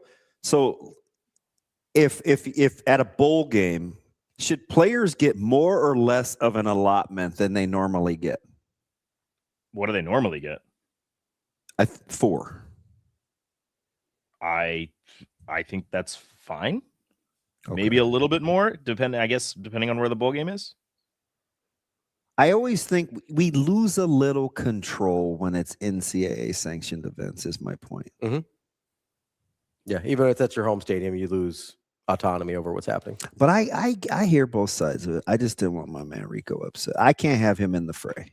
I get where the NCAA and all that stuff, because you have all the other teams that are coming in. You can't just have Nebraska season ticket holders at all of these games, and none of the other teams have any seats for their family and fans. Like, I totally understand that, but I also think but I also think that like the people who have been there through everything this season and seasons prior should have more of a chance to get some tickets. But it is dumb that the people who had like the first shot at it just immediately started selling their tickets. Like, So that's ridiculous. I'm telling you, like they're gonna get caught. They're not cool with that. Believe me. And it took them a second to catch volleyball. They'll figure it out. I'm telling you, they would not be going around two. No, it doesn't help anybody for yesterday. I know. Is the tough part. It's a flawed system. One of the Associated ADs put online yesterday or early this morning that's why they made the switch to StubHub, so they can monitor that sort of stuff, which I think I didn't understand at first when they made that transition and switch, but it does make more sense now. Yeah, seriously. It's like everything else, you guys. Fandom, believing in your team, coach's fault, season ticket holders. Like, real faith starts when control ends. You know what I mean? Like, you just like real faith starts when control ends. And the other thing too is it's like real faith is not void of reality. So they'll take the facts of what actually happened, and then you just have to have faith like that they'll get it right. When I stopped wanting to control Nebraska's outcome and see it through fans' eyes and started thinking about it like a coach or a player, like then I just had to have faith. Now, I could end up being super naive. I mean, I've rocked with some coaches that didn't get it done here, but I don't want control either. So that's why I have faith that they'll get it done. You know what I mean? Yeah. Well, yeah. I mean, you don't need faith if you got control. There's opposites, Yeah, right? If you got your hands on the wheel, you don't have to have faith that somebody else can drive. Yeah, and it doesn't mean like the absence of like fear or anxiety, right? No. I think a lot it just was I was just curious on the sentiment. Curious. But they'll get those people. Yeah, they will, and hopefully it doesn't take too long in their ability to kind of crack down on that. But Rico, I'm glad you and your family were able to get tickets out there. I like it's not even for me because I'm going to be at the Big Ten track championships, but it's mostly for my wife and kids who really want to go. Is she going to take her other family friend? Is the mailman going? Wow. Oh God. You know what? I don't know. I don't think so. We only got 3 tickets, so. Rico, is he Asian? I don't know our mailman. Oh, well. We just have like we have like the mailbox thing like down the street where like a bunch of houses, they just go and put the mail for a bunch of houses. Oh, so stop. Austin is horrible. Hey, I work from home two times a week. I don't notice nothing. She's always at work. The mailman's into like group stuff. Group boxes. That's not better. Leave my wife alone. She didn't ask for any of this. You guys got a lot of pineapples in your house? We don't. But I've seen the way you dress, Austin. And Austin, wasn't that you? So who was telling me that they've moved on from pineapples? It's like butterflies or something now. Oh, is it? I don't know. I'm not part of that community. Austin? I'm not a reporter on the swinging community. No, that's not my role here at Hurrdat Sports. You don't always need specifics. Doing too much. I don't know. Austin seems real friendly with a lot of people. Mr. Western Nebraska seems to disappear every once in a while. Dude seriously needs a governor. Like, slow down. Jeez. However fast he wants to go. Usually I take it pretty slow. Some of your stuff isn't even street legal, man. You are a menace. 20 miles an hour. Okay. Funny guy. Fastest man alive. Oh, you coattailing? Yeah. That's cute. Fudge. Flipping idiots. Right. Like when just to let people know that I was kind of like coming. I was trying to talk about Darryn Peterson. You got distracted by softball tickets. If you would let me continue on the Darryn Peterson path, we wouldn't be here right now. I earned it. Just let me talk about creatine for a minute.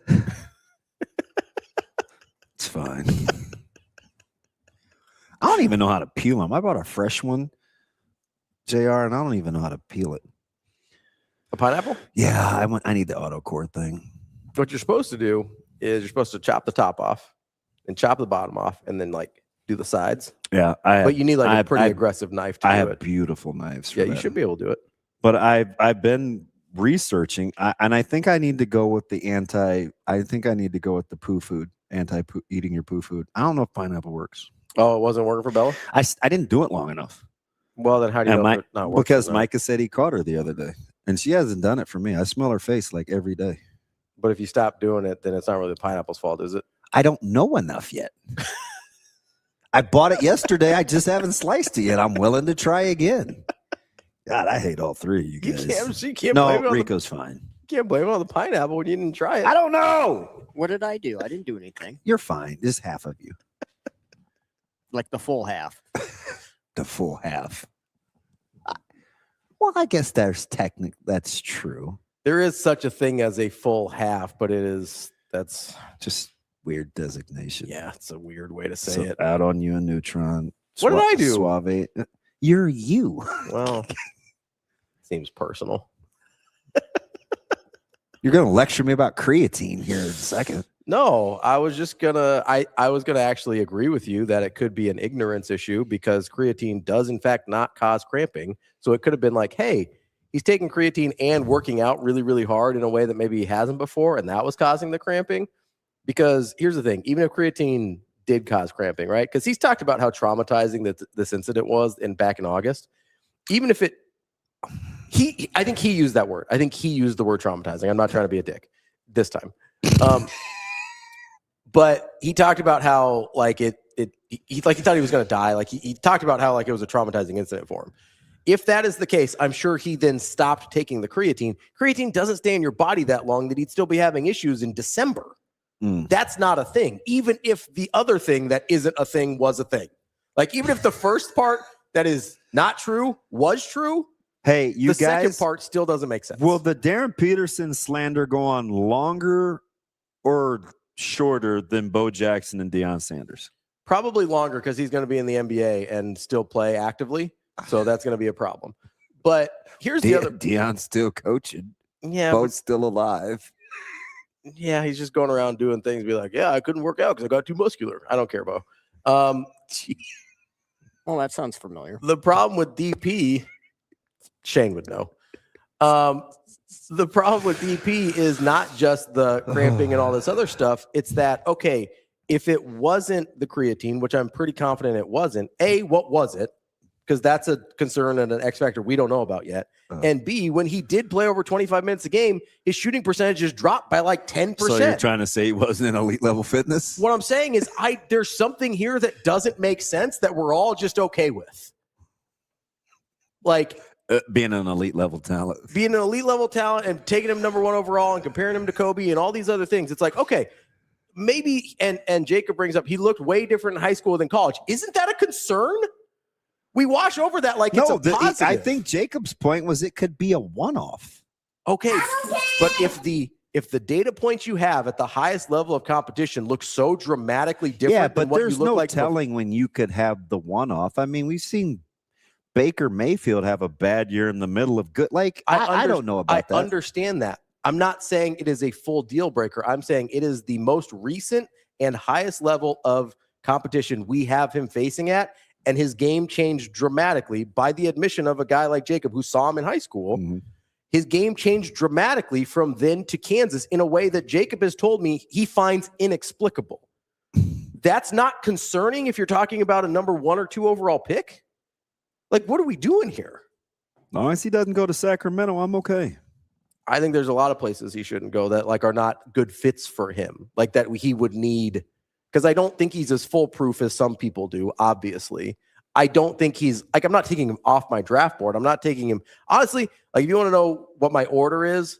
You want him to be Team DeMarinis and land in Chicago? God, no, they can't do anything right. That's a disaster. It's pretty bad. They're not Sacramento, but it's bad. No, but it's bad. And they're basically just the same organization because they keep just like flipping players back and forth. I don't know what that is. I never know if DeMar DeRozan is playing in Sacramento or Chicago or Zach LaVine is playing easy on DeMar DeRozan, who has battled mental health issues. I wasn't saying anything bad about him. He's an example of a guy that him and Zach LaVine, I'm just like, all right, so which franchise are you with this year? Seemingly not real on shaky ground. I'm just saying they keep swapping those guys like they're at a farmer's market, and I don't really know. You need to go listen to more Michael Beasley on being in the right environment. No, that's fine. I don't think Chicago or Sacramento are the right environment for Darryn Peterson. That was the point of that. Both bad. And you know who I'd take with the number 1 overall pick? You said AJ DeBanza. Yeah, but now you're back on my guy Acuff. Nope. Not number 1.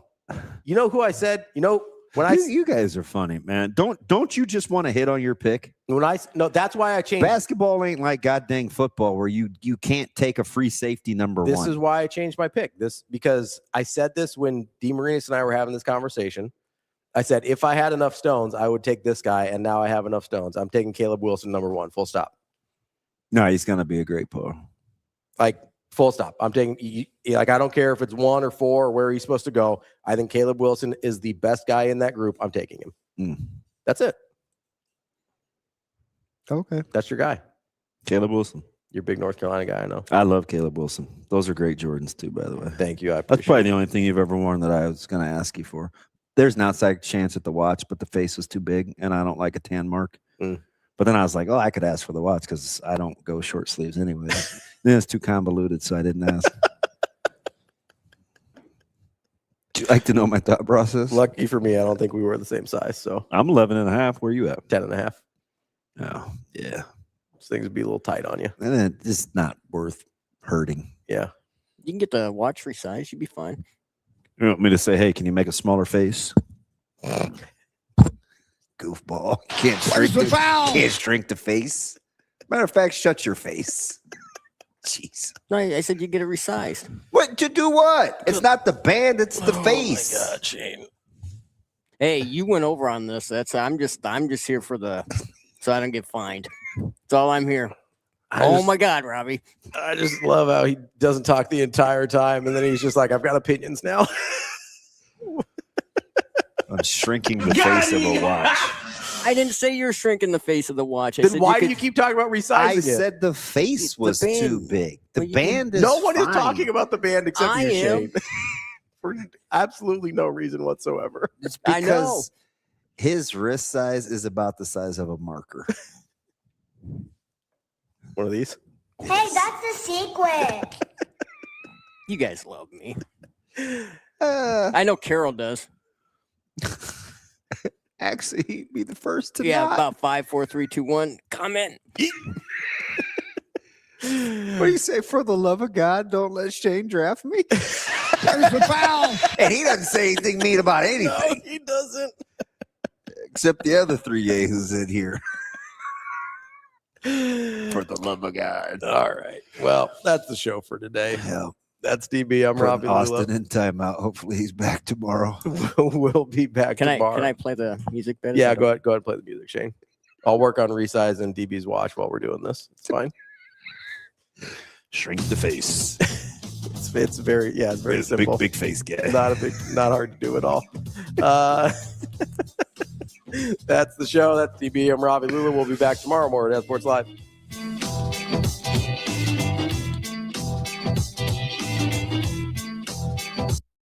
See you. Have a good day. Love you.